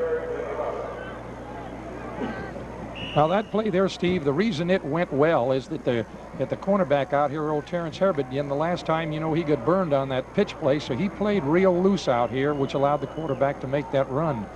Paul, you don't necessarily want to pass where they are at the field right now, although it is 3rd and 11, do you? Well, not with 2 minutes to go. Of course, you're fighting the clock. Well, let's see what they do. They are going to pass a quick pass right over the middle, intended for Greg Smith, and flags are all over the field. What have we got? The penalty will go against the Renegades. It'll go against Ron Hill. Steve, what happened there, and this can happen, the outside linebacker from Bakersfield was coming, and the quarterback released the ball a lot quicker, I think, than Hill expected, and he just unloaded on him, and the ball was already gone, and they can't do that. Well, Paul, you got to, whether it was right or wrong, you got to give Ron Hill credit. He must be charged up for this game. That's second personal foul on him. When you're coming like that, you don't expect that ball on a pass to go off that quick. By the way, Ron Hill, out of high school, decided to make baseball a career, changed his mind, and this year he's back playing football for the Renegades. So they get a first down at the 40-yard line. The pitch back goes to Jackson, trying the right side. Gets by Fortune, fumbles the ball, and who's got it? The Renegades have recovered.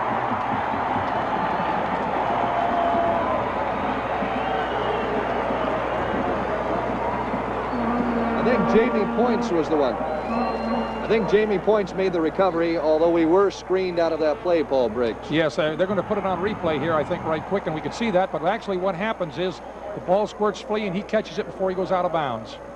And another break this time for the Renegades. It was Bob Fortune, we think, either Bob Fortune or Jamie Points, who made the recovery of that fumble. Terry Stokes is the quarterback for the Renegades. We've got about 2:23 left in the half. His backs are Mike Kelly, who's in there now, and Gary Blackford. He hands off to the second man through. That's Blackford, and Blackford is down quickly after picking up about 3. Tim Wall's the lead man on that tackle. Well, Paul, I doubt very much the Renegades will put it in the air with 2 minutes remaining. What do you think? Well, you never know. Actually, he's not in bad field position. The Renegades aren't. And, of course, you always got Scott Dye sitting back there, another couple of first downs, and they can work that clock down. But time's getting to be real tight. All right, we've got Wright to the wing back to the right. DeFrance split out to the left. The fake goes to Blackford. Tokes fires it over the middle, and he got a completion down around the 35-yard line.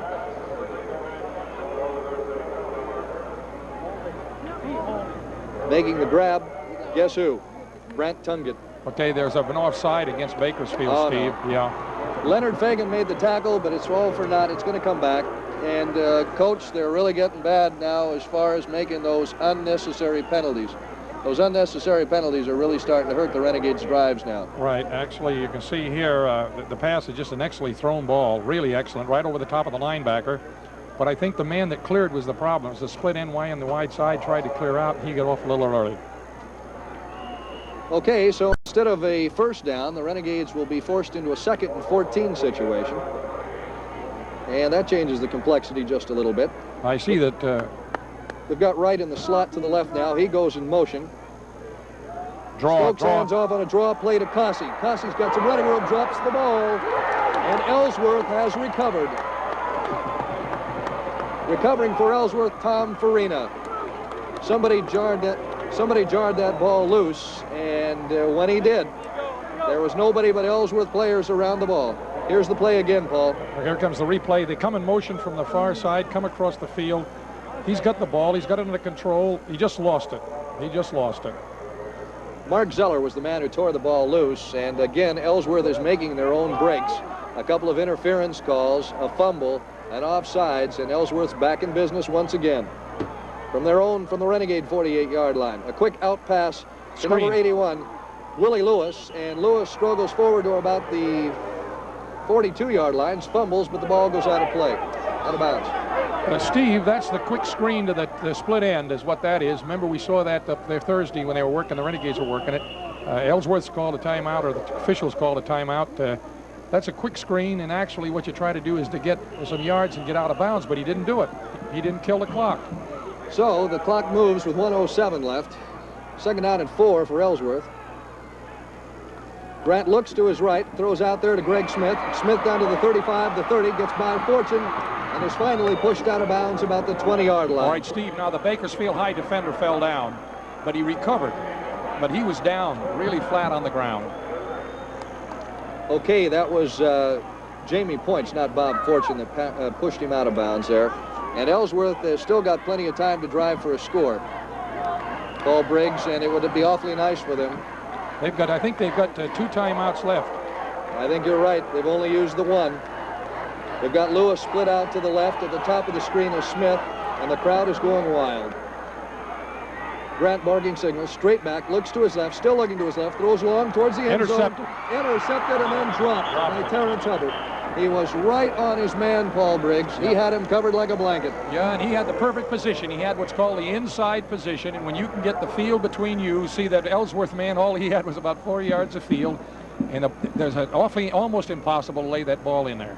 Here's the last part of it, Paul. The pass, the almost interception by Hubbard, the tackle by Lewis. You know, actually, Steve, Willie Lewis saved that play. When he tackled Terrence Hubbard, he took the ball away out of it. Right you are. So now with 51 seconds left, it's 2nd and 10 for Ellsworth from the 25-yard line of the Renegades.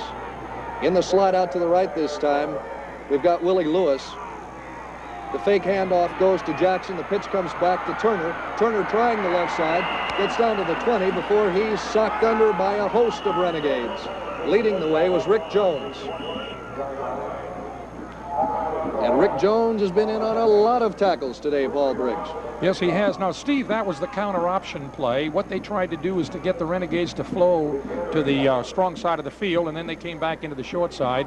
And actually, though, I think that you could have to say that the Renegade defense stayed at home so that their back door didn't get opened up. Okay, Ellsworth has used one of its timeouts now with 41 seconds left. And, Paul, the play that has worked pretty well for Ellsworth this point has been that inside dive play to Jackson, but I doubt they would try it from this point on the field. No, well, actually, it's not a good play down here, Steve, because you're going to be in where you can't. What they want to do now is to get the ball to the sideline so they can stop the clock by taking the ball out of bounds. Okay, it is going to be 3rd and 7, a crucial down. Every down when you're trailing 20-7, I suppose you could call crucial.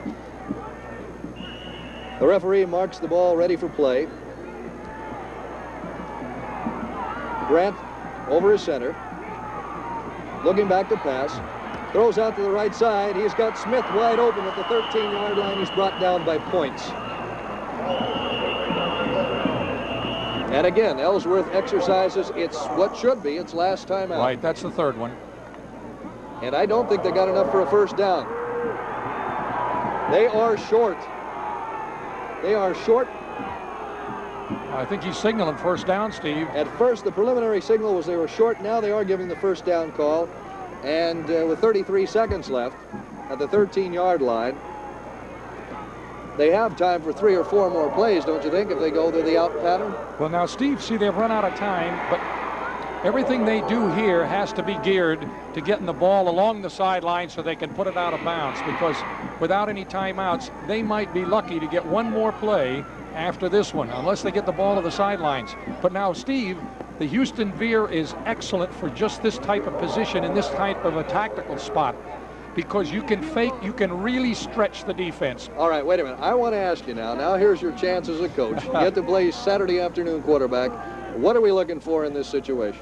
Well, I think that either you're going to see, you might see what we call the hot receiver pass, which is where they're going to fake the first option and hit the tight end on an up, depending on what the backer does, or else I think you're going to see a stretch play where they come out and try to put the pitch out to either Jack or Turner or to Harrison coming wide, because I think they're going to want to get outside or try to score up the middle quick. All right, there you heard it. Let's see if Paul Briggs has called it right. You know, 28 years I've been wrong a lot of times. More right than wrong. All right, here it is. The crowd in a bit of a frenzy. Grant fakes the handoff to Turner. He's throwing over the middle. There it is. Greg Smith. Paul Briggs called it.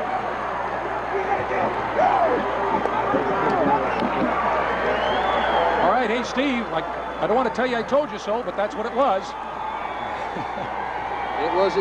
It was indeed a fake to the inside man on the dive, and then that quick pass over the middle to Greg Smith, who was wide open right in the middle of the field. Keith Harmon on the field now to try for the extra point. If he makes it, he will have cut the Renegade lead to 6 points. Here's the snap. The ball is down. The kick is up in the air. It is good.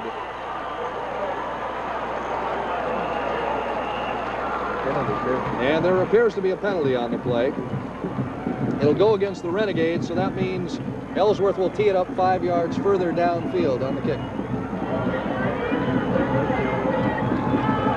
Check that, about 15 yards. All right, here's a replay on the touchdown. Paul Briggs. Okay, now you're going to see this. They run a pick in here, and you're going to see them inside man. He's got inside position on the Renegade defender. There he is on the inside. He's got him beat. He makes a double jump there, but he's got it. I got to tell you, he did quite a juggling act on that play. Yes, what you call here is a... Let's take a look. Let's take a look at that bobble. Here comes again. the same play. Now, watch him bobble it, and then he catches it and puts it away. I've seen worse acts at Barnum and Bailey Circus, Paul. Well, let's go back and examine some things that the Renegades have done wrong. They've had 2 roughing the kicker penalties. They've blown several opportunities. Now, Steve, what's happened here is momentum is swung away, and you hear this thing so much, momentum. But gee, you know, Steve, you get out 20-0, and you break on top. And let's face it, the Renegades have had to work for them, but they took them right into it. I'm glad the half's coming up, because I think Jerry and the team, they're going to have to go in there and talk it over and get build up again. Let's build up the big question mark. Yeah. A missed extra point could be big in the game. Okay, it'll be Keith Harmon kicking off. The lone deep back is Steve Wright. Up a little closer, about the 20-yard line, is Mike Giorgino.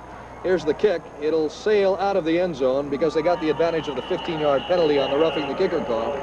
And the Renegades will put the ball in play at the 20-yard line with 29 seconds left in the first half, holding on to a slim 20-14 margin. Well, you know, Steve, you can call it slim, but as long as you're ahead, that's all that counts. Paul, what would a coach tell his team at halftime who fritters away a 20-0 lead basically on errors? They're beating themselves at this point. Yes. Now, Steve, I think the thing you got to do is just tell them to come back and do what they did right to start with. They know they can do it. They know how to do it, and they will do it. Okay, the handoff goes to Blackford. Apparently, Coach Jerry Collis will be content to run out the clock. Blackford picks up about 3 yards. We're down to 21 seconds, 20 and counting. The tackle was made by Bill Marino. They may not get another play off here, Ballbridge. I don't think they're going to, unless the Renegades take time, because Ellsworth doesn't have any more left. I think they'll probably just stay in the huddle until the gun goes off. Well, they're coming up to the line. They're going to have 4 seconds to get it off. 3, 2, 1. There will not be another play. And at halftime, the score, the Bakersfield College Renegades 20, the Fighting Panthers of Ellsworth 14. Let's start the second half. Coming down to Bill Fisher, who takes it at the 15, moves upfield to the 25, the 30, breaks the tackle, out into the open field, finally dragged down at the 32-yard line. Making the tackle, Jay Waddell. Okay, here comes the replay, Steve, and you can see the picket, it's a wedge up the middle. They use a little bit of cross blocking in it. I guess they're not going to throw it up here for us. Okay, well, as you said, though, Paul, they did a pretty good job on that special team effort of bringing the kick back. They've got fairly good field position at the 33-yard line. And here's the quarterback, Walter Grant, that is, handing off to the first man through. That is Milton Turner, and Turner gets no yardage. Brought down by Rick Jones, his opposite number on the playing field. Okay, Steve, this is going to be an important series. The coaches say that when you have a close ball game where you have a touchdown less under, that the first 2 minutes after the half are the most important 2 minutes in football. Paul coming in at the linebackers, coming in for Ellsworth. Chip Manders into the lineup now. Second down for Ellsworth. Grant hands off, and there's a fumble on the play, but I believe Ellsworth's got the ball. Bill Marino appears to have covered it. It's a good thing that he did drop it, because he'd have had a lot more yards, Steve. Check it, that was Dave Reber who recovered the ball for Ellsworth after Turner bobbled it on the handoff. So now Ellsworth's in another crucial third down situation right here at the beginning of the second half. It is third down, 10 yards to go. They send Lewis wide out to the right, Smith in the slot. And Grant hands off on the draw play. The Renegades sniff it out and throw the runner for a loss.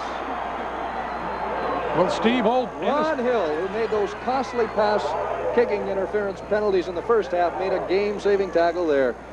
And that was that was Turner who was brought down on the play. Okay, that forces Ellsworth into a punting situation. 4th and 15, waiting to receive the punt back on their own 32-yard line. The duo of Mike Giorgino nearest the camera, Steve Wright farthest away. Harmon gets his kickoff. It's coming down to Wright at the 32, calls for a fair... No, he catches the ball and sweeps right, and his lateral motion failed to gain any momentum as he was thrown a couple of yards back from where he caught the ball. And the Renegades will begin play from their own 28-yard line. Jeff Allard and Chip Manders in on the tackle.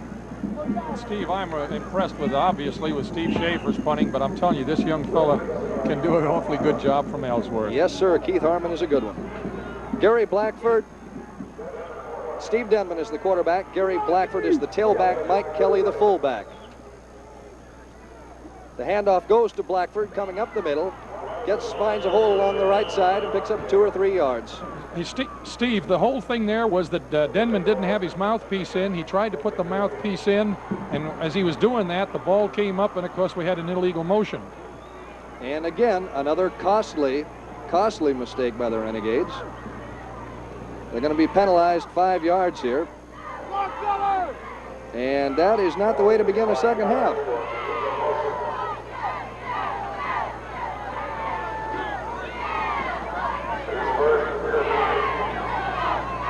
Okay, let's take a look at the replay. Okay, it happened before that, Steve. The penalty, what caused the penalty, happened before that, before they got the replay up. So the Renegades will start 1st and 15 from their own 20-yard line now. Denman fakes the handoff, looks up the middle, throws up the middle. He's got Tungett wide open, and Tungett is down to the 32-yard line. Well, Steve, I think down on the play, Leonard Fagan. Steve, I think that in the DeRocher language in baseball, that was a perfectly thrown strike. The ball was just up over the top of the linebacker's hands. He couldn't get it. It was underneath the safety back, and it was right in the pocket. Right you are. That'll bring up 2nd and 13. Only a couple of... Now, let's check that. The clock was wrong. At 2nd and 3, the scoreboard was wrong. And a short yardage situation here. Denman fakes the handoff to Blackford, rolls right, throws. He's got Tungett wide open again.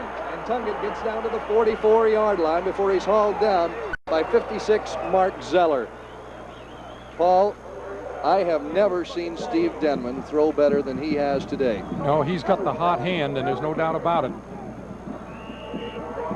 And of course, leading by only 6 points, they're going to have to keep that momentum. They're going to have to take it to Ellsworth, as we said they would at the top of the program. All right, Giorgino's in the slot out to the left this time. Check it, that's right. The handoff goes to Blackford coming up the middle. A gang tackle about the 50-yard line. Leading the charge, Bill Fisher and Mark Zeller. You know, Steve, real quick here, I think that something that you're hitting on real good is, as far as Tungett is concerned, I don't think Ellsworth had any idea that this young guy could do what he's doing pass receiving wise, and I think they just overlooked him. And as a result in these coverages, he's just running free. He's an unproven quantity, Paul, a diamond in the rough, and he's showing it this afternoon. 50-yard line, right in the slot. Uh-oh, we got some motion. Offsides, I believe, on Ellsworth, unless they were pulled off. Bill Marino charging across the line to make contact. And we'll just have to see whether there was motion on the part of the Renegades or it was simply offsides, and it was illegal procedure against Ellsworth. I believe it's offsides, but the referee indicated illegal procedure. Anyway, that'll move the ball out to the 45-yard line, where it'll give the Renegades about 2 yards to go for a first down. All right, here's big Bill Marino busting through to bust Denman on his numbers. And Steve will remember that one tomorrow, but he'll take the yardage. Denman barking signals. Fakes the handoff to Blackford, rolls to his left, looking downfield. He's hit as he throws, still completes the roll to Wright. And Wright is hauled down at the 32-yard line. Tackling Wright, Bill Fisher and Mark Zeller, and they've been in on a lot of tackles today. Paul, I don't know. I haven't got the stats in front of me. Here we are. I don't believe Steve Denman has missed a pass. If I calculate correctly, he is 10 for 10 in this game. Well, he's 3 for 3 right now in the second half, and he had 7 in the first half, so he's 10 for 10 is right. Phenomenal. You can't ask for a better game in a pressure game. 10 for 10, 200 yards unofficially. 32-yard line is the play. The ball goes to Blackford. Ellsworth sniffs out the play. Blackford reverses his field down to the 30 and finally hauled out at the 28. And Paul Briggs, he made a good gain out of what should have been a loss. Side. They're moving him over to the right now, and they've got a strong side to the right. Denman rolling that way. He's going to be swarmed under and thrown for a loss. Okay, Steve, that's the first time that Ellsworth's done that. They went to trips on that. They doubled up, and they were man for man on every man on the long side of the field. The Renegades used that end over set. Now, what happened there is the inside, the tight end, Tungden, isn't eligible. But they had 3 men over there, and as a result, see, they had 2-on-1, and there was nobody to throw to. Okay, Enoch Epps, Darrell Hobbs in on the tackle. Hobbs, one of the All-Americans on the team. Here's the replay, Paul. Right, I see it. The same thing. You see, he can't throw it because he's got 3 men on 2, and he wisely eats the ball. I bet it didn't taste too good. 40-yard line. Reverse. On the reverse to right. Ellsworth waiting for it. And Bill Marino and Tim Walls make the tackle. So the Renegades now will have to kick away the ball with a 4th and 15 coming up.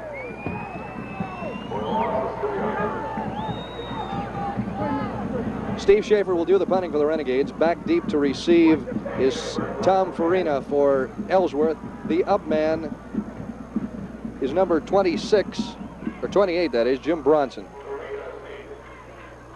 Schaefer waiting for the snap. He gets it, puts the ball in the air. It's a wobbling, spiraling, coming down about the 5. Kicks left, and the Renegades, no, they did not keep it out of the end zone. Once the man is in the air over the end zone, it's a touchback, and although it was a nice try on the Renegade defender's part, number 73, Jeff DeWitt, it'll come out to the 20-yard line. Okay, and with 8:57 left in the first quarter, that is, the score is the Renegades 20, the Panthers 14. The Junior Rose Bowl is being brought to you by these Renegade supporters. Real Estate 7, a household name. Montgomery Ward, your Christmas store. Irrigation Supply Company, serving Kern County's irrigation needs for over 20 years. And Happy Steak, family restaurants with 2 locations to serve you. Okay, we're back to live action. Apparently that was not a touchback. The Renegades illegally hit the ball in the end zone, and it will come out to the 20-yard line as a result. Ellsworth starting their play from there. Grant hands off to the first man through on the dive. That is Maurice Jackson, and Jackson takes it out to the 26-yard line.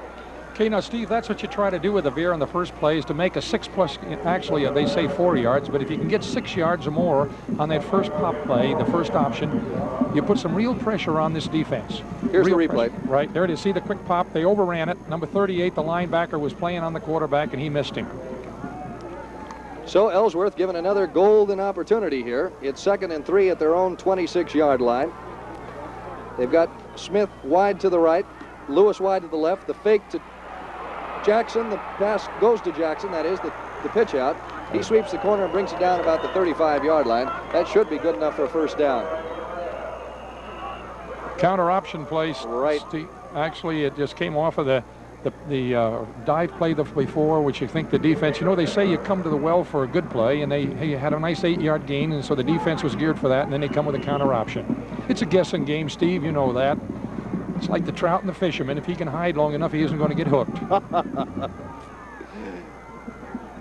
Well, let's hope they're using the right bait. All right, this time they've got Smith in the slot to the right. Lewis is the wide receiver. Oh, and look at that. Oh, my. The Renegades were coming on that play, and the pass did not get thrown. Enos Bowers in on a crushing tackle, and along with Ron Hill. Well, Coach, you know how to teach him on that quarterback rush, don't you? Well, he's a good one. He's got real agility, and he reads well, and I think he's doing a real fine job on that center right now. Okay, that's going to set back Ellsworth a little bit. It's 2nd and 13 now. They are at their 34-yard line. Again, Smith is in the slot to the right. And Grant is back to pass, looking downfield, throws long and wobbly and incomplete, and it's probably a good thing because the intended receiver, Lewis, was covered by 3 men on that play. You know, Steve, they say never throw it into a crowd, and there were 3 red shirts, and there was only 1 Ellsworth. 2 of the 3 that we picked out were Bob Fortune and Jamie Points.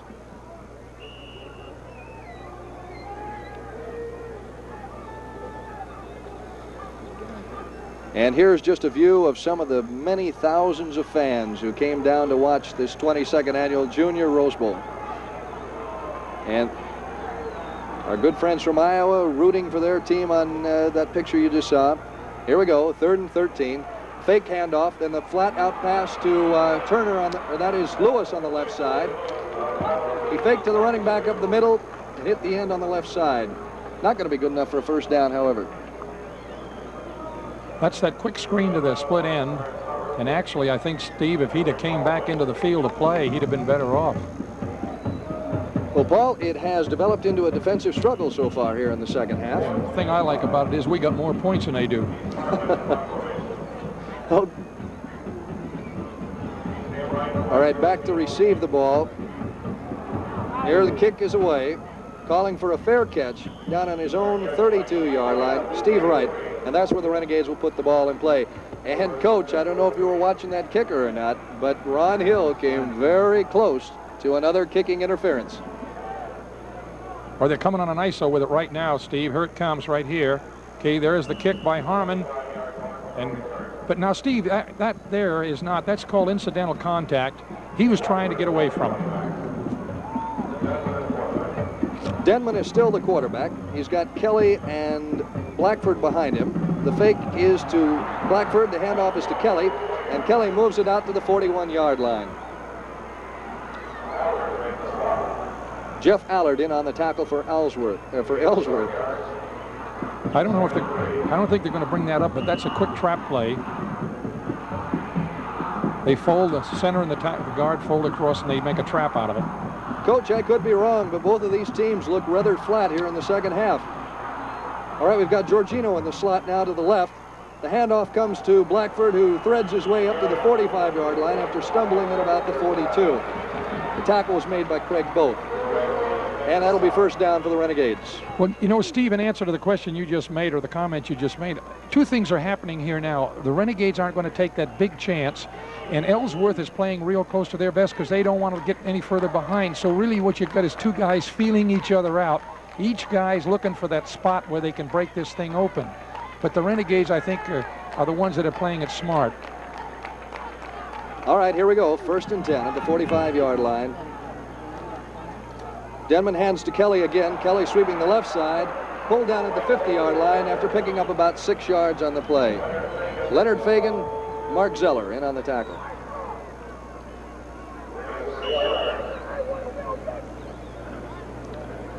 Paul, with the exception of... All right, we're going to look at this once again. Okay, now you see the guard pulling out the trap. Makes a nice trap. He folds on the backer, screens him off, and they get a wedge down. So that'll make it 2nd and 4 now for the Renegades. Denman rolling to his right. He's going to pass, but he better look out. He's going down.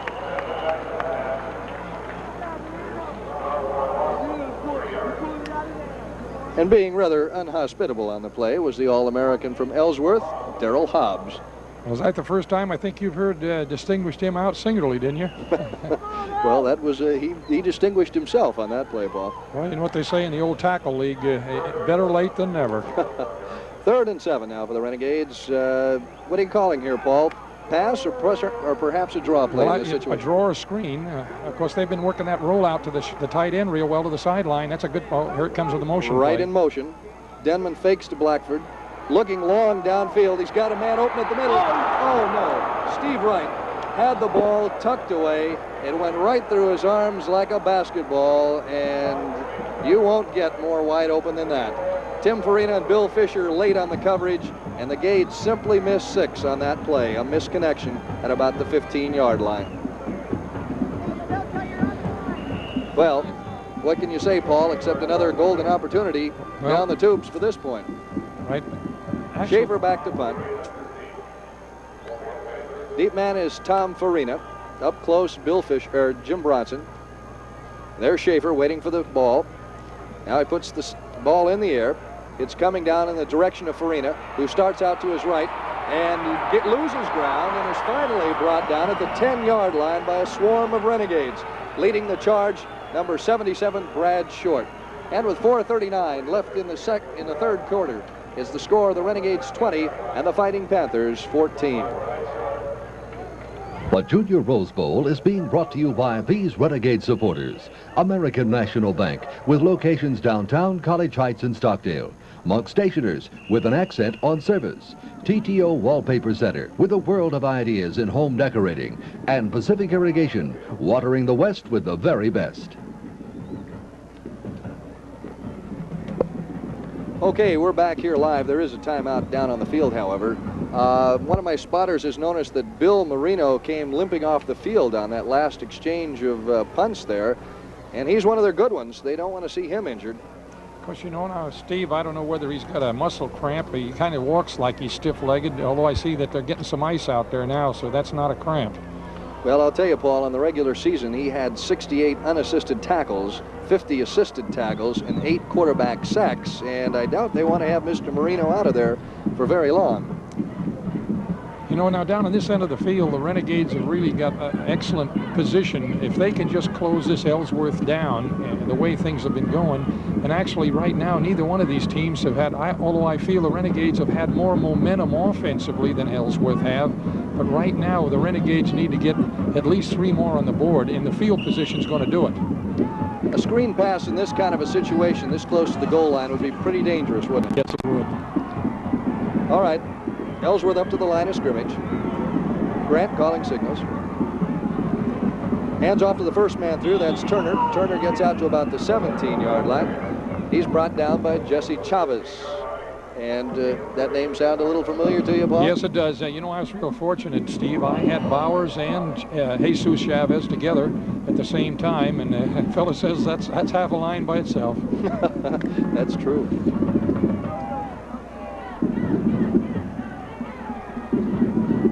Okay, it is 1st and 15. Or check that, 2nd and 7 from the 15. The pitch out goes to Jackson trying to sweep the right side, and the Gades sniffed that one out.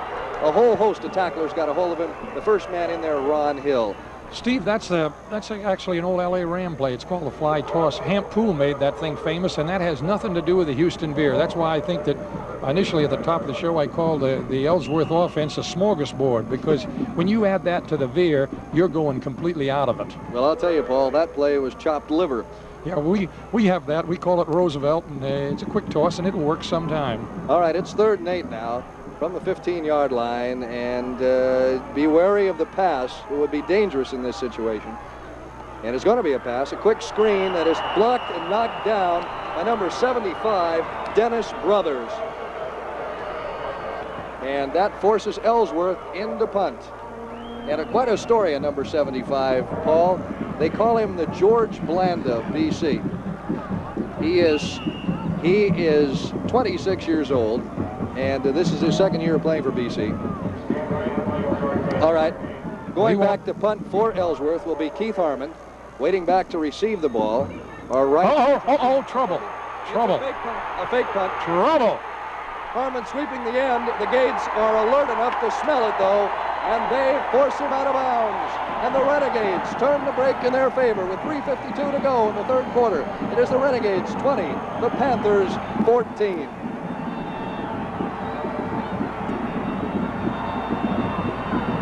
The Junior Rose Bowl is being brought to you by these Renegade supporters. Jost Floors, you get the most from Jost. Withams TV and Appliances, serving downtown Bakersfield for over 35 years. Maderas Electric, specialist in automotive electric since 1953. Community National Bank, 11 offices serving Kern County communities. All right, back to live action. The Renegades open up shop at the 15-yard line. They're looking for a big TD right from here.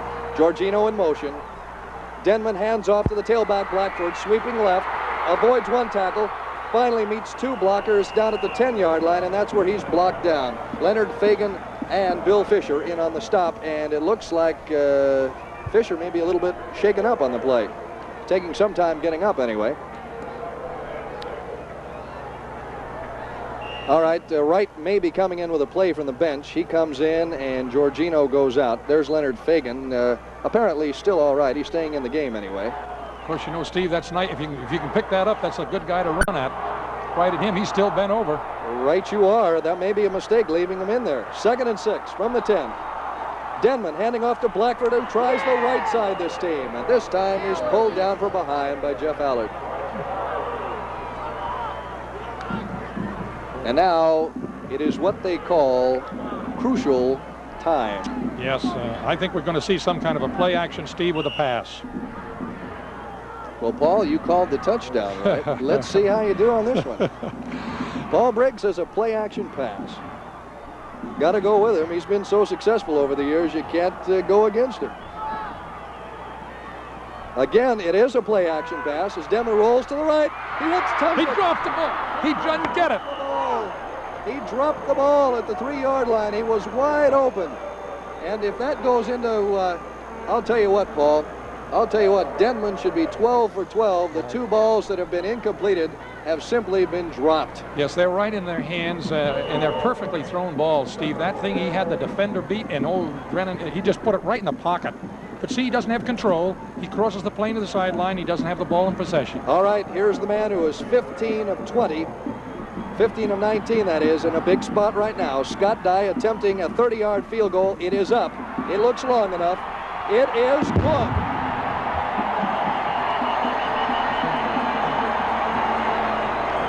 However, there is a penalty. Hold everything. Hold everything. I think it's against Ellsworth. It is against Ellsworth. And with 2:27 left to go in the 3rd period, the score is now the Bakersfield College Renegades 23, the Fighting Panthers of Ellsworth, Iowa 14. The Junior Rose Bowl is being brought to you by these Renegade supporters. Bill Ray Tile and Supply Company for all your tile needs. Frontier Tire, your wholesale and retail dealer for Remington tires. Adenac Mobile Home Sales. Adenac, Canada spelled backwards. And Rain for Rent, the Total Irrigation Company.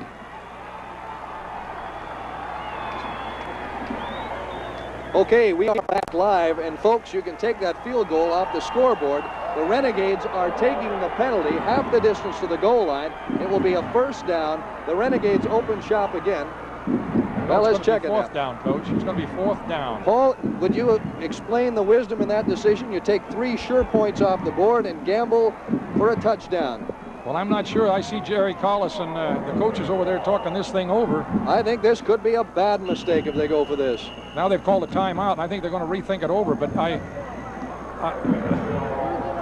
they can't. Here's the problem they have now, Steve. Once whoever the designated captain is on the field, once you declare your choice, now the official, what he does is give you the best option first.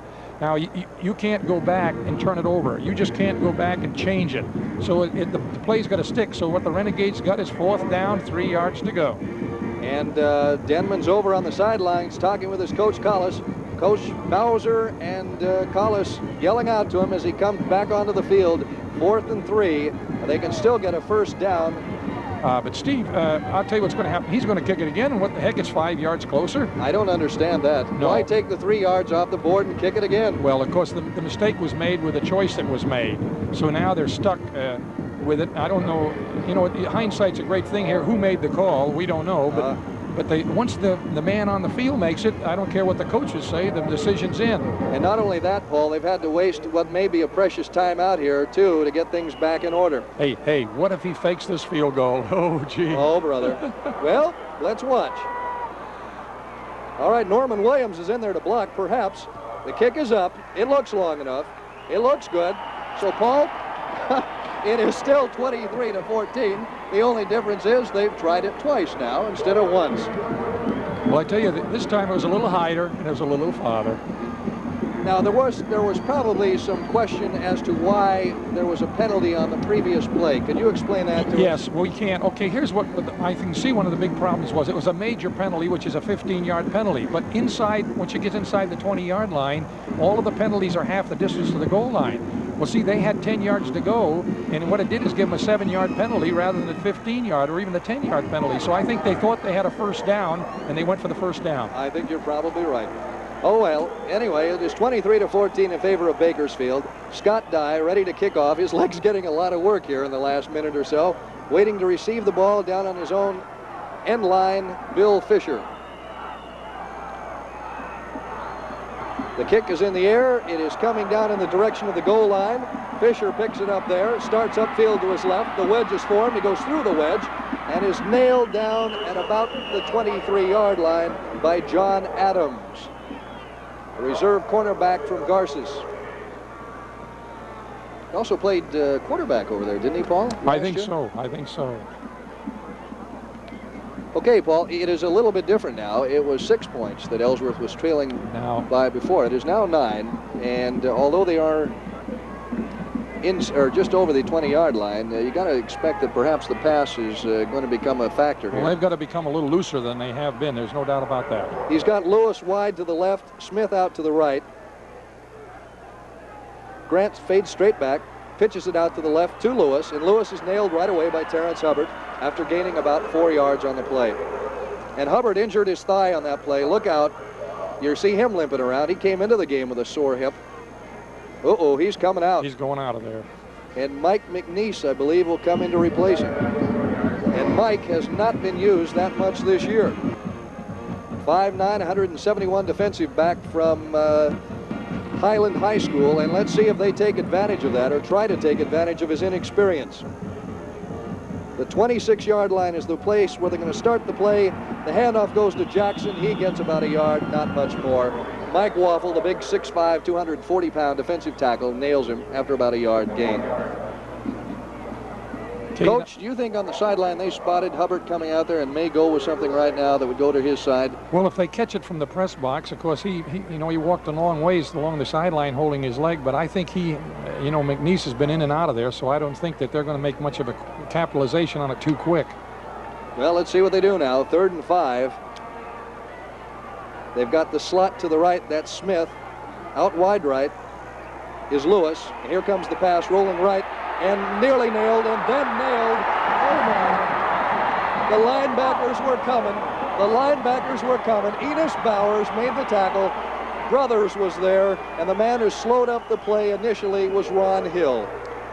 You know, Steve, in answer to your question, now it's easy to answer. They never even put a flanker over on the other side of the field. They took everybody and put them over here in a strong side spread away from where Hubbard had gone out of. So they never even put one man on that supposedly weak link they put in there. If he's that. Well, McNeese is breathing a little easier now. Anyway, all right, back to kick will be Keith Harmon. And you know who, too, there were two. A bad kick. It comes off the side of his foot. An up man takes the ball about the 30-yard line, moves it up to the 25 at 46. Mike McNeese makes the catch and puts the Gades in business at the 25. Okay, Steve, what happened there is that the Renegade blocker actually was taken, the Ellsworth blocker was taken right into the punter as a punt was made. And actually, there's nothing wrong with that. How ironic. We're talking about McNeese's value in the game, and he gets the kick and puts the Renegades in business. And they are in business at the 25. Denman's still in there. Hands off to the first man. That's Kelly, and Kelly is stacked up behind the line of scrimmage. First man to grab him, Mike Roth. Now, that's the play they had. And Bill Marino. That's the play, Steve, they had so much success with in the drive just before this one. That's that quick trap to the Kelly, the fullback. According to Elaine Perkins, our statistician, that's the end of the quarter. And with the end of the quarter, the score is the Bakersfield College Renegades 23, the Ellsworth College Panthers 14. But Junior Rose Bowl is being brought to you by these Renegade supporters. Leish's Patio Center, the store for all your fireplace and holiday shopping needs. Cimarron Depot, with a taste of the Old West. Ragola Piano, Kern County's largest keyboard showroom. And Burger King, America's Burger King.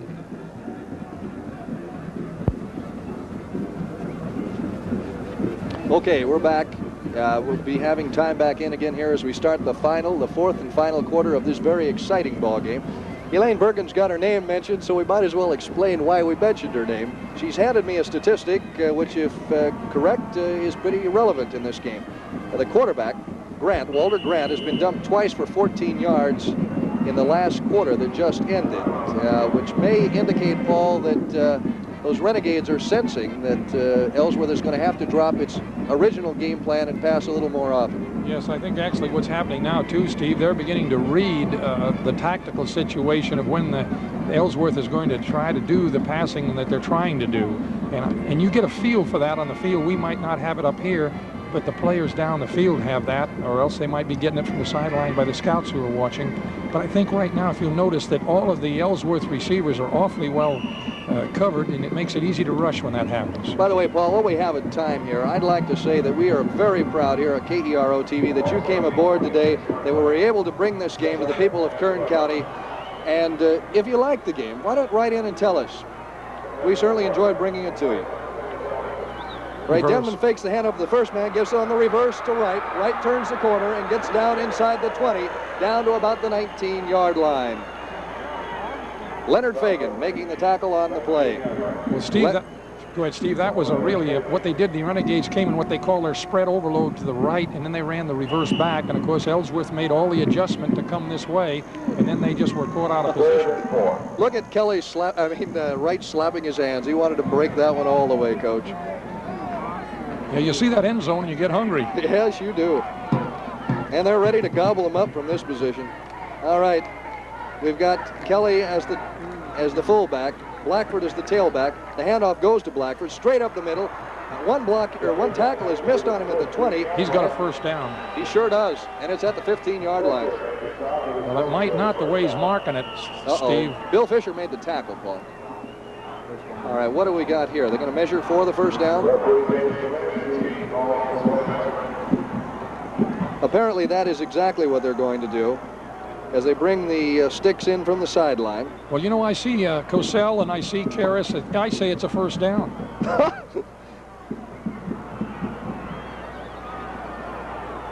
Well, come on. It's very... Oh, Coach. The way you get out of this is it's the angle. Oh, they're going for it. They're going for it. There goes Denman. Collis pats him on the back. Sends in Giorgino. I take that back for Wright. He's got the play. And Coach, 4th and an inch. What do you got to call? I think he's going to keep it. I think he's going to keep it.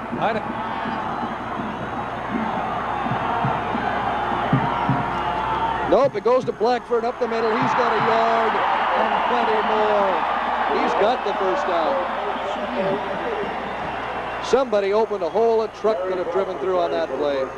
And Gary Blackford of the gimpy leg. Gary Blackford, who was not supposed to play at all today. Gary Blackford, who missed the Potato Bowl, is running like a man who's got 2 good wheels and not one that's a partial flat. All right, the Renegades at the 12-yard line. They've got Kelly and Blackford in the backfield. The ball goes to Kelly. Kelly brusts through a couple of blockers and tacklers. He's all the way down to the 7-yard line. And Paul, I got to feel that Ellsworth's defense has been out there a long time this afternoon. They're getting a little weary. Yes, and I think that now the Renegades are got them right where they want them, because let's face it, down in here, they're not only are they moving towards that goal line, but they're using up that clock. Craig Both made the tackle on the play. And, well, if nothing else, they're in very good field goal range right now. And they're running that clock out, too. 13:22 left. Denman barking signals. Hands off to Kelly. No finesse on that play. Just a straight play right up the middle, a handoff. And Kelly gets down to about the 5-yard line. Bill Marino, Bill Fisher in on the tackle.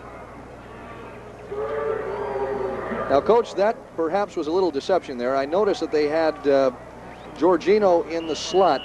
Were they trying to make the defensive people believe the play was going to the left? Well, I think maybe what they're trying to do maybe is set up, they have that reverse off that thing, and I noticed on that one that all he did was just go kind of bluff block straight ahead. And if that's the case, the people that are keying on him could say, well, let's forget him for a down. And then, of course, the timeout, I think they want to take another recheck and look at this thing from what they can see up here.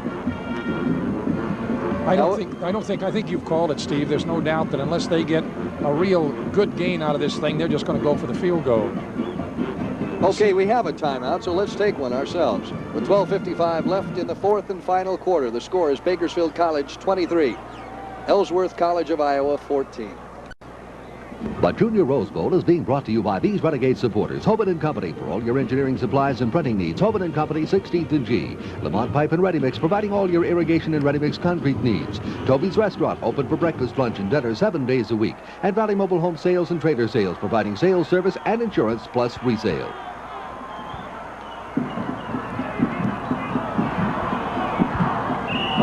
All right, this could be the big play of the game. 3rd and 4 from the 5-yard line. The Renegades on the move. Denman pitches back to Blackford, sweeping the right. He's down to the 5-yard line, and he's pulled down there. Leading the way, the All-American, Darrell Hobbs, number 68. It is 4th down. It is 4th and 4. The man of the cool nerves, the man of the icy wit, the man with a good, strong leg will undoubtedly be coming in to try that field goal. Who am I talking about, Paul? Well, I don't, they've changed their mind. I don't think they're going. They're going to go, I think they call another timeout. I don't understand now. I think they've used all their timeouts now. Timeouts up now, too. I think that's their 3rd one. And, boy, if it gets close down near the end, that could be another big mistake. Huddling on the sideline, Denman over there talking to Coach Jerry Collis, who's shading his eyes right now. Now brings it down to talk to him. I think they did last night. You'll see. The tight end will be set out to the wide side of the field. All the action will go that way, and then he'll just drag over here to the short side of the field towards our press box side. And if he does, and he does like he did last night, he isn't going to miss it. All right. The referee has come over to the sidelines to talk with Vern Thompson, the Ellsworth coach. They say that Bakersfield has used only 2 timeouts, that Bakersfield has 2 left. I can't imagine that. They've used 2, haven't they, Paul? Well, that's what I think, too. Well, they've used 2 right here. Yeah. Unless he charged this to himself or to the to the officials, which they can do, I think that's what he was explaining to Vern Thompson over on the sideline. And let's see if they make a correction on the scoreboard. They haven't yet. And while they're taking all of this time, Steve Wright is coming back into the field.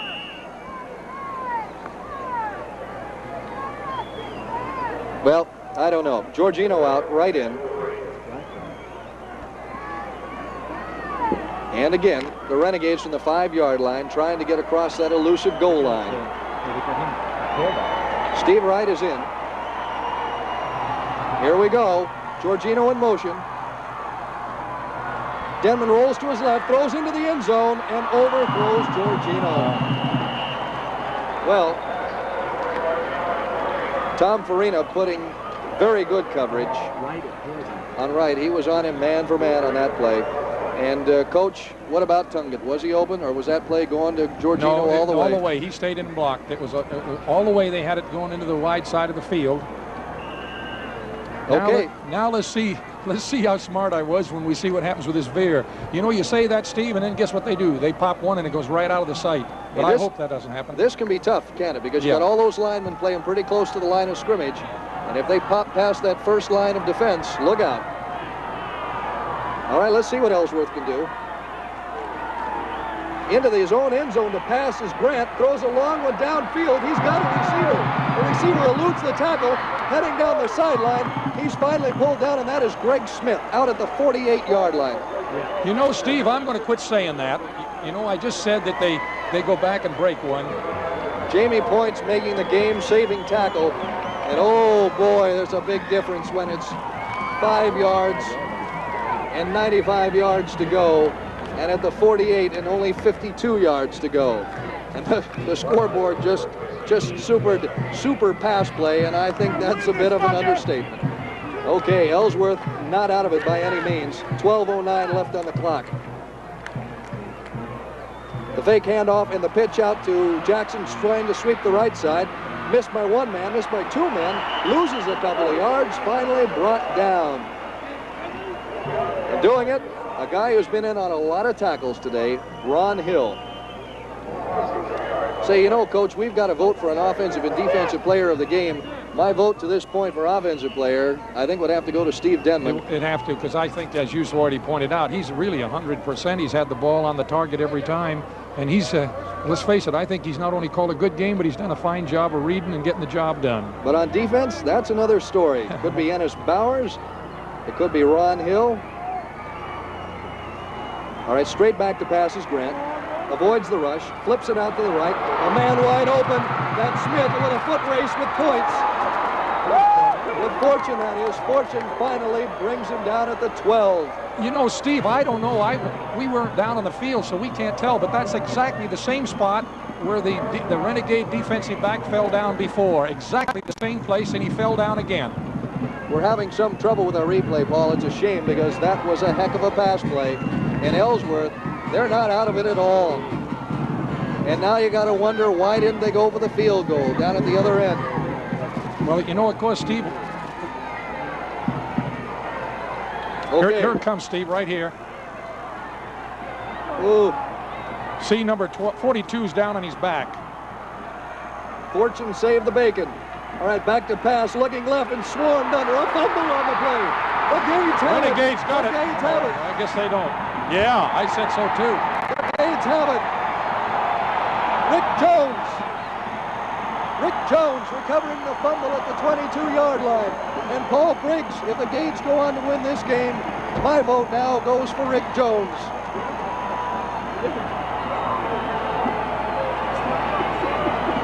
What a play. Here it is on the replay, Paul. Well, in isolation anyway. On that play alone, if that stops the drive, Rick Jones is bound to get my Defensive Player of the Game award. I'd like to see that on the replay. All right, the Renegades up to the line of scrimmage at the 20-yard line. They've got Giorgino in the slot. The handoff goes to the first man through. That's Kelly, and Ellsworth was not fooled at all on that play. Mark Zeller bringing Kelly down short of the line of scrimmage. According to what we have, Greg Smith has had the hot hands as far as the catching department today for Ellsworth. Elaine Perkins tells me that he has about 130 yards in pass receptions this afternoon, 7 catches, and when they've needed a big yardage gainer, that's who they've gone to, Paul Briggs. Well, he's let's face it, he's had a couple, though, where the defender fell down.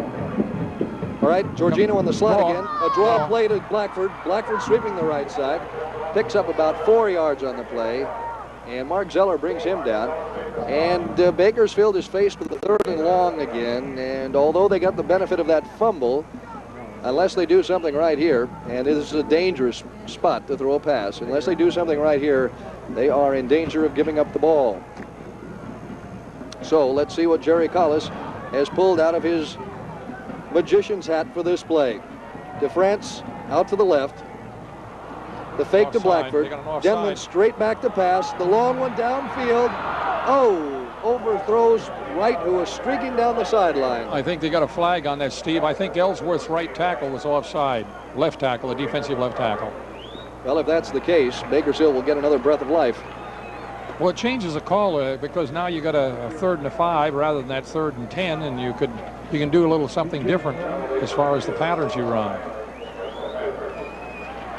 Yeah.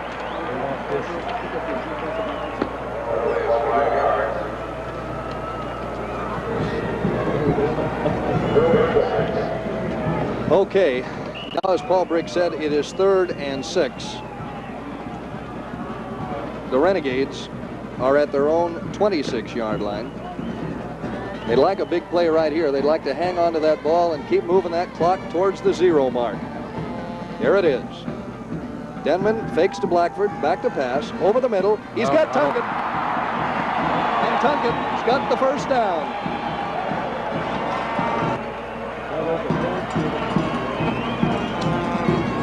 Boy, I'll tell you, Steve, he's putting that thing right in the basket. Right in the basket. Steve Denman, how fitting it is, closing out his collegiate career today here in Pasadena, has had the best game he has ever had as a Bakersfield College Renegade. He is certainly deserving of Offensive Player of the Game. The fake pitch to Blackford and then the handoff to him, and Blackford gains about 4 yards on the play before being brought down by Dave, that is Mark Zeller and Craig Both.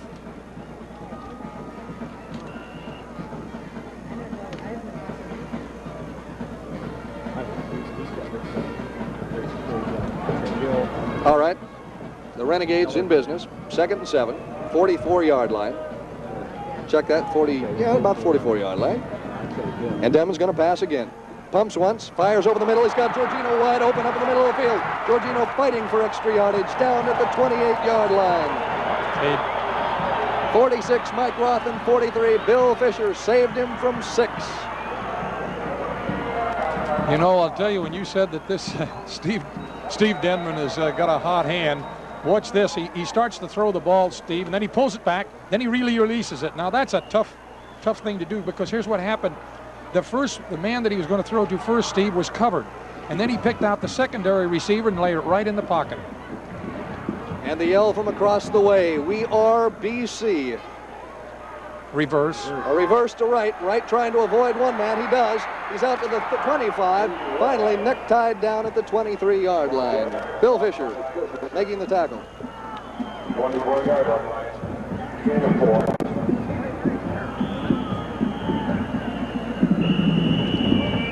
Okay, we have an injured player down on the field, Paul Briggs. And while they attend to him, let's take a timeout. With 8:39 left in the final quarter, it is the Bakersfield College Renegades 13, the Panthers of Ellsworth College of Iowa 14. The Junior Rose Bowl is being brought to you by these Renegade supporters. Hulda's Pie Shop, for the best in homemade lunches and 17 varieties of pies. Brundage Pharmacy, supplying Rexall products since 1937. Valley Oldsmobile, the giant of the valley. And the Great American Real Estate. Great American really gets you moving. Okay, we are back. The injured player was number 43, Bill Fisher. He's running off the field on his own and doesn't appear to be seriously injured.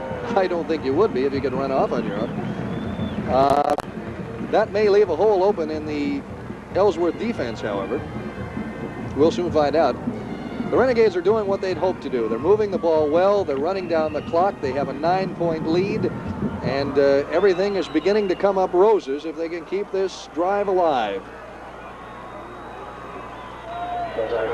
Denman handing to the first man through. That Norman Williams from Shafter. Shafter picks, Williams that is, picks up about 3 yards. Brought down by Mike Roth. Okay, that's actually is a fake trap play where they give the ball. It looks like they're going to give it to the tailback, and he hands it to the fullback. What happened there, the trap man got stuffed, and then he just rolled to the outside, but the outside man read it and hung good, and he made the tackle.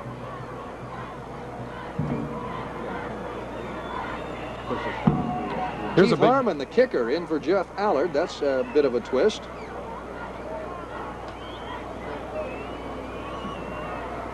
Yep, Harmon's in there. Looks like he's coming in as at a linebacker spot, Paul. Now that's really ironic. You're sending your kicker in there in a tight game like this to play defense. Well, because actually, you know, I think what we got here now, Steve, is an equipment change, or the officials spotted something equipment-wise, and they're making, either they're going to have to substitute, or else he's going to have to get it corrected. He's going to leave the ball game. You know, Ball, regardless of how this game ends up, I can't help but feel happy for Jerry Collis. The man has taken a lot of abuse the last 10 years when his teams weren't winning, and it's all his team today. And I think it's been a real surprise to him. Okay, Denman fakes to Blackford, looking downfield to the left side. A pass is shoestringed and dropped by DeFrance, but a heck of a try on the play. And, of course, the fans are yelling pass interference. I don't think it was. No, Steve, I'll tell you what happened there. I don't know. Maybe the depth Enoch Epps is the man they'd like to have the thievery called against. I think, Steve, what happened there is that a receiver, due to the depth of the field, here comes Scott Dye with that foot, and this is going to be a long one. Yes, it is. Well, let's see. They're going to be kicking about 40 yards by the time they mark the ball down.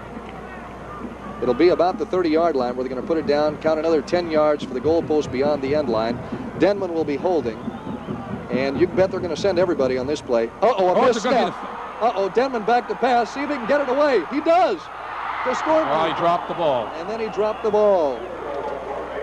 Well, that was what we would call a busted play. You know, Steve, I wonder if that was going to be the fake field goal that we saw him working on Wednesday night. I think it was.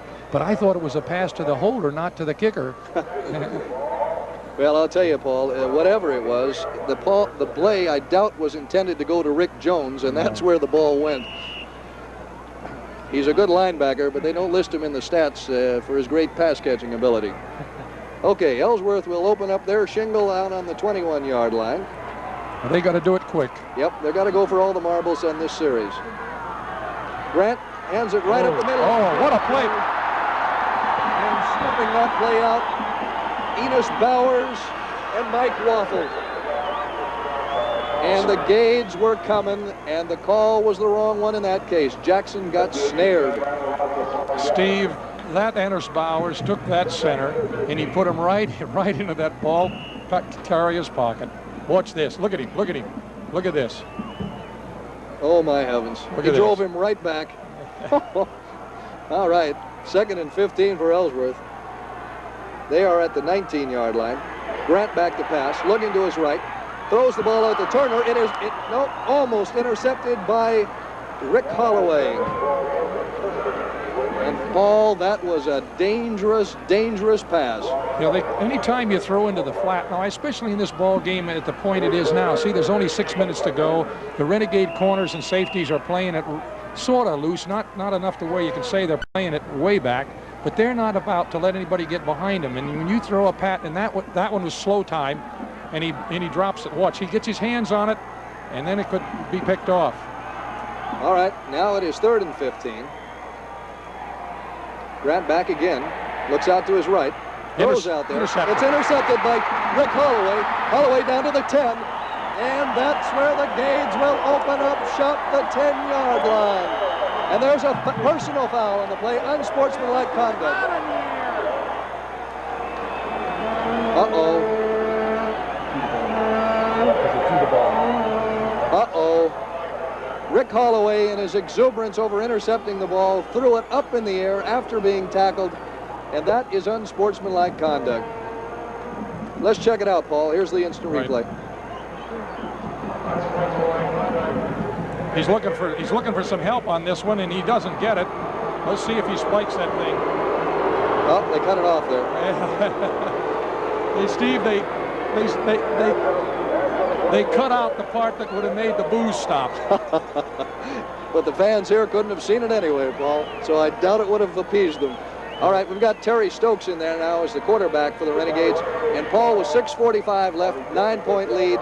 Do we think we're going to put it in the air at this point? Well, I don't think so, unless they see something that's wide open, and I don't have to, because, see, they got the cushion they need now. There's no way they can catch them. An 8-point isn't going to help them, so I don't think you're going to see anything tricky. All right, it is Stokes in at the quarterback, Norman Williams at the fullback, and Gary Blackford at the tailback. In the slot, Georgino, the handoff is to Blackford, sweeping the left side. Ellsworth had about 4 or 5 men sweeping with him, and there was not much of a gain, probably a loss on that play. You know, Steve, that play... Roth and Enoch Epps in on the tackle. That play, Steve, wasn't supposed to go outside, and he broke outside, and, of course, it was stuffed inside, and when he did that, it just turned 3 people loose. Of course, running outside, he may have run down a little more time on the clock. That's exactly right. That's exactly right.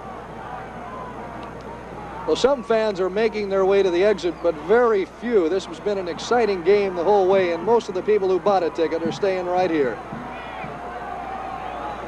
Stokes. He's going to throw. He is going to throw. He's rolling right, throws long downfield. It is intercepted. No, it is caught. Oh, my. Oh, my. I want to see that on replay. Steve Wright. I'm going to see that. He took the ball right away from Bill Fisher. Here's the replay, Paul. Here it comes. Here it comes.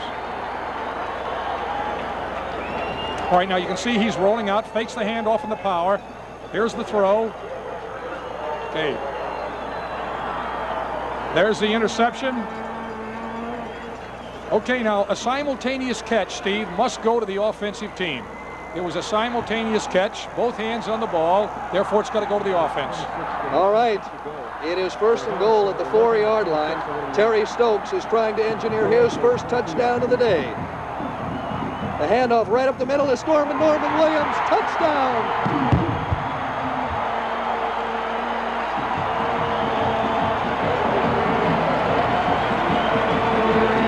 Well, Steve, I think, you know, from here on, you know, anything can happen. But I think the way this thing's gone, that play right there is pretty indicative of what's happened all night or all afternoon long. Actually, the Ellsworth defense was a little bit overshowed, and they had a little trouble on the other side. Do I detect a noise across the way, something to the effect, we're number one? I think so. 29-13, the try for the extra point. The ball is spotted down. It's up in the air. The kick by Scott Dye is no good. Off to the left. And while we have time, it is 5:29 left in the 4th quarter. The Renegades are leading Ellsworth 29-13. The Junior Rose Bowl is being brought to you by these Renegade supporters. Oak Lane Cleaners, 1-hour service for your clothes, 1-day service for your drapes. Sangara Buick, come see the beautiful new Buicks, Opals, and Mercedes-Benz for 1977. Lamucci's Tamil Shatter, Bakersfield's only sports bar and restaurant. And C.C. Douglas Manufacturing, low silhouette custom truck bodies.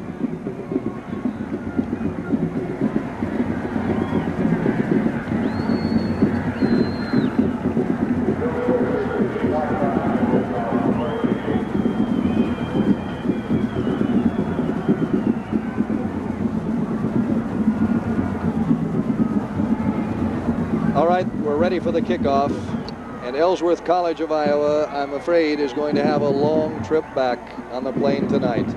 As a matter of fact, the fans down below us from Ellsworth are starting to file out now. They sense the futility of the situation at this point.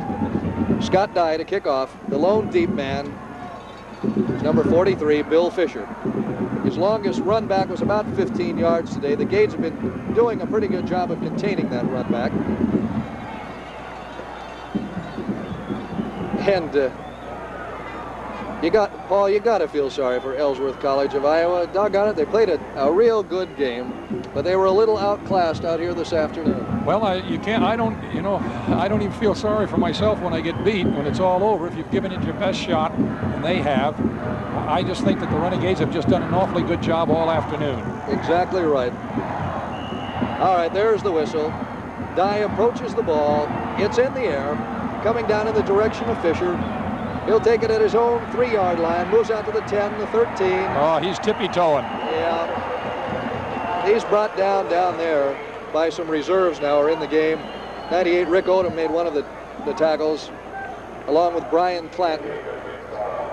And Paul, I think we might see some reserves in the game at this point. Yes, I don't think now that you're going to see anything that's going to be spectacular as far as Bakersfield trying anything that's going to be forcing anything. They're going to play it safe. They're going to bend back. And Keith David is in at one of the linebacker spots. We noticed that. Other than that, and Brian Clanton in, there are very few changes so far for the Renegades.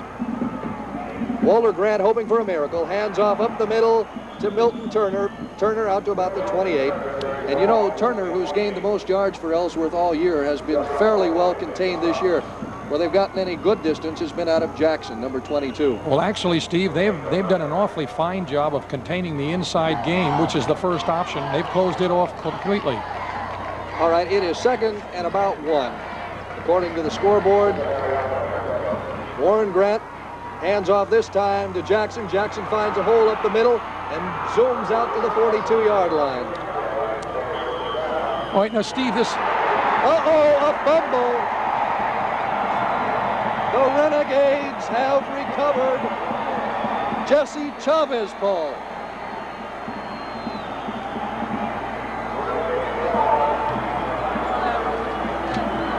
And Maurice Jackson, a dejected young man at this point, slowly takes the long walk off the field.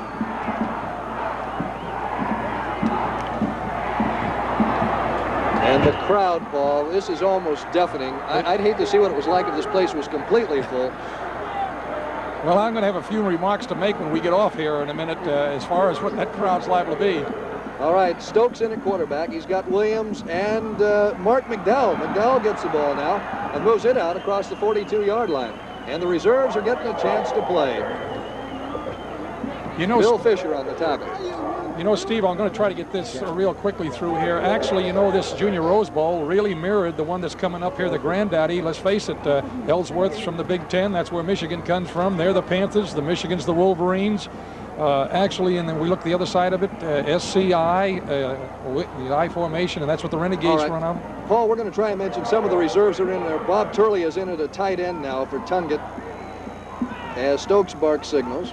He hands off to the first man through. That's Storm and Norman Williams. He's brought down immediately. And let's see, we're probably going to need a wholesale change of order here. Tom Nord is in at right tackle for Brad Short, number 70, or 56, that is. 51 is going out. That's Dan Clark. Coming in will be Jeff DeWitt. Or is that Brad DeWitt? Excuse me. That's Jeff DeWitt, pardon me. Don Turney is in, number 89. And Turney will be the wide receiver out to the left.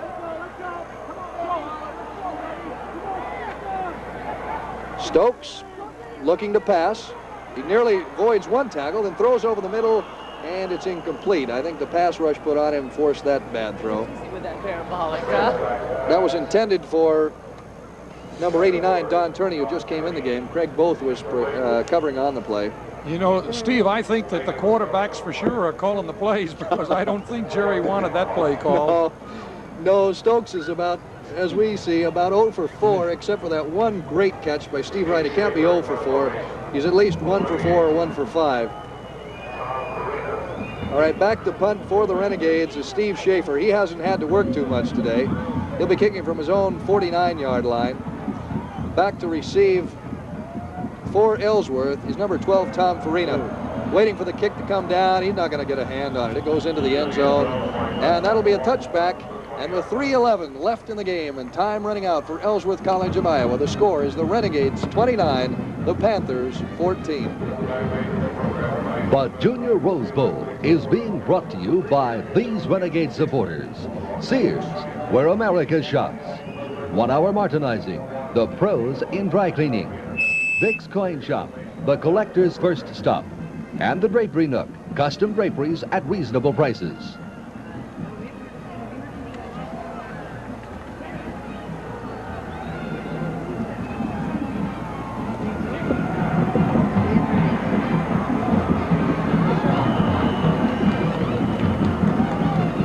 All right, Steve, what they're doing now, the Renegades are they're just playing a real soft secondary. They're going to let them complete these things, but they're not going to try to let them get out of bounds if they can. And actually, there's no problem as long as they don't get to move too far too quick.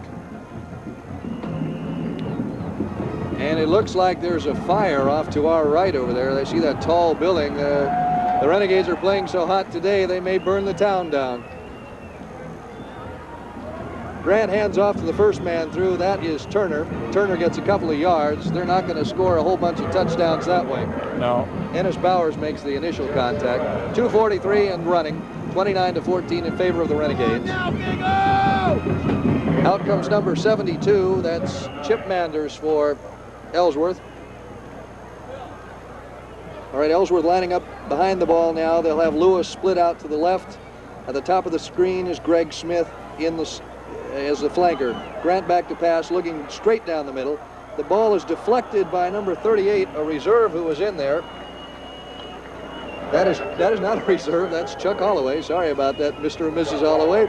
And he tips the ball away. I think that's the first time he has touched the ball, though, this afternoon.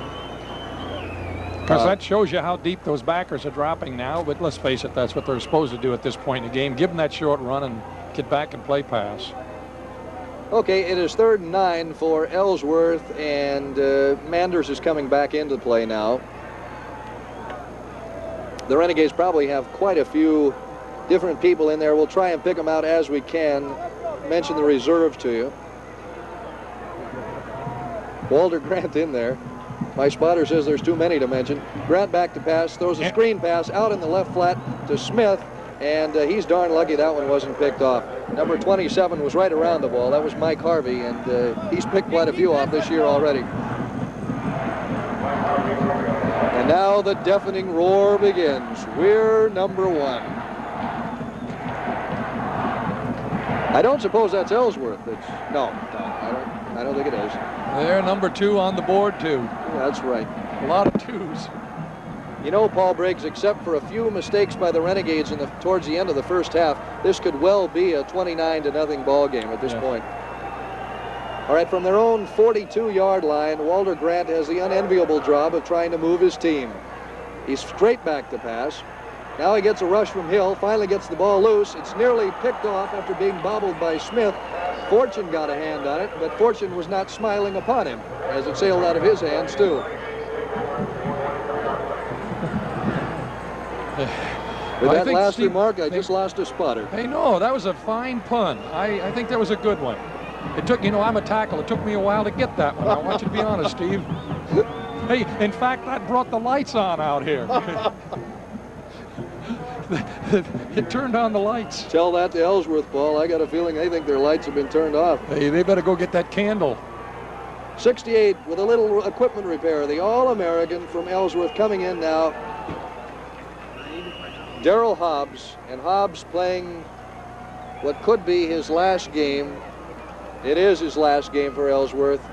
As an All-American, would sure wish the score was the other way, but he's had a fine season, has the whole Ellsworth team. All right, we've got wholesale substitutions in there. The ball goes to Mark McDowell, finds no opening up the middle, so takes it to the outside and picks up about 7 on the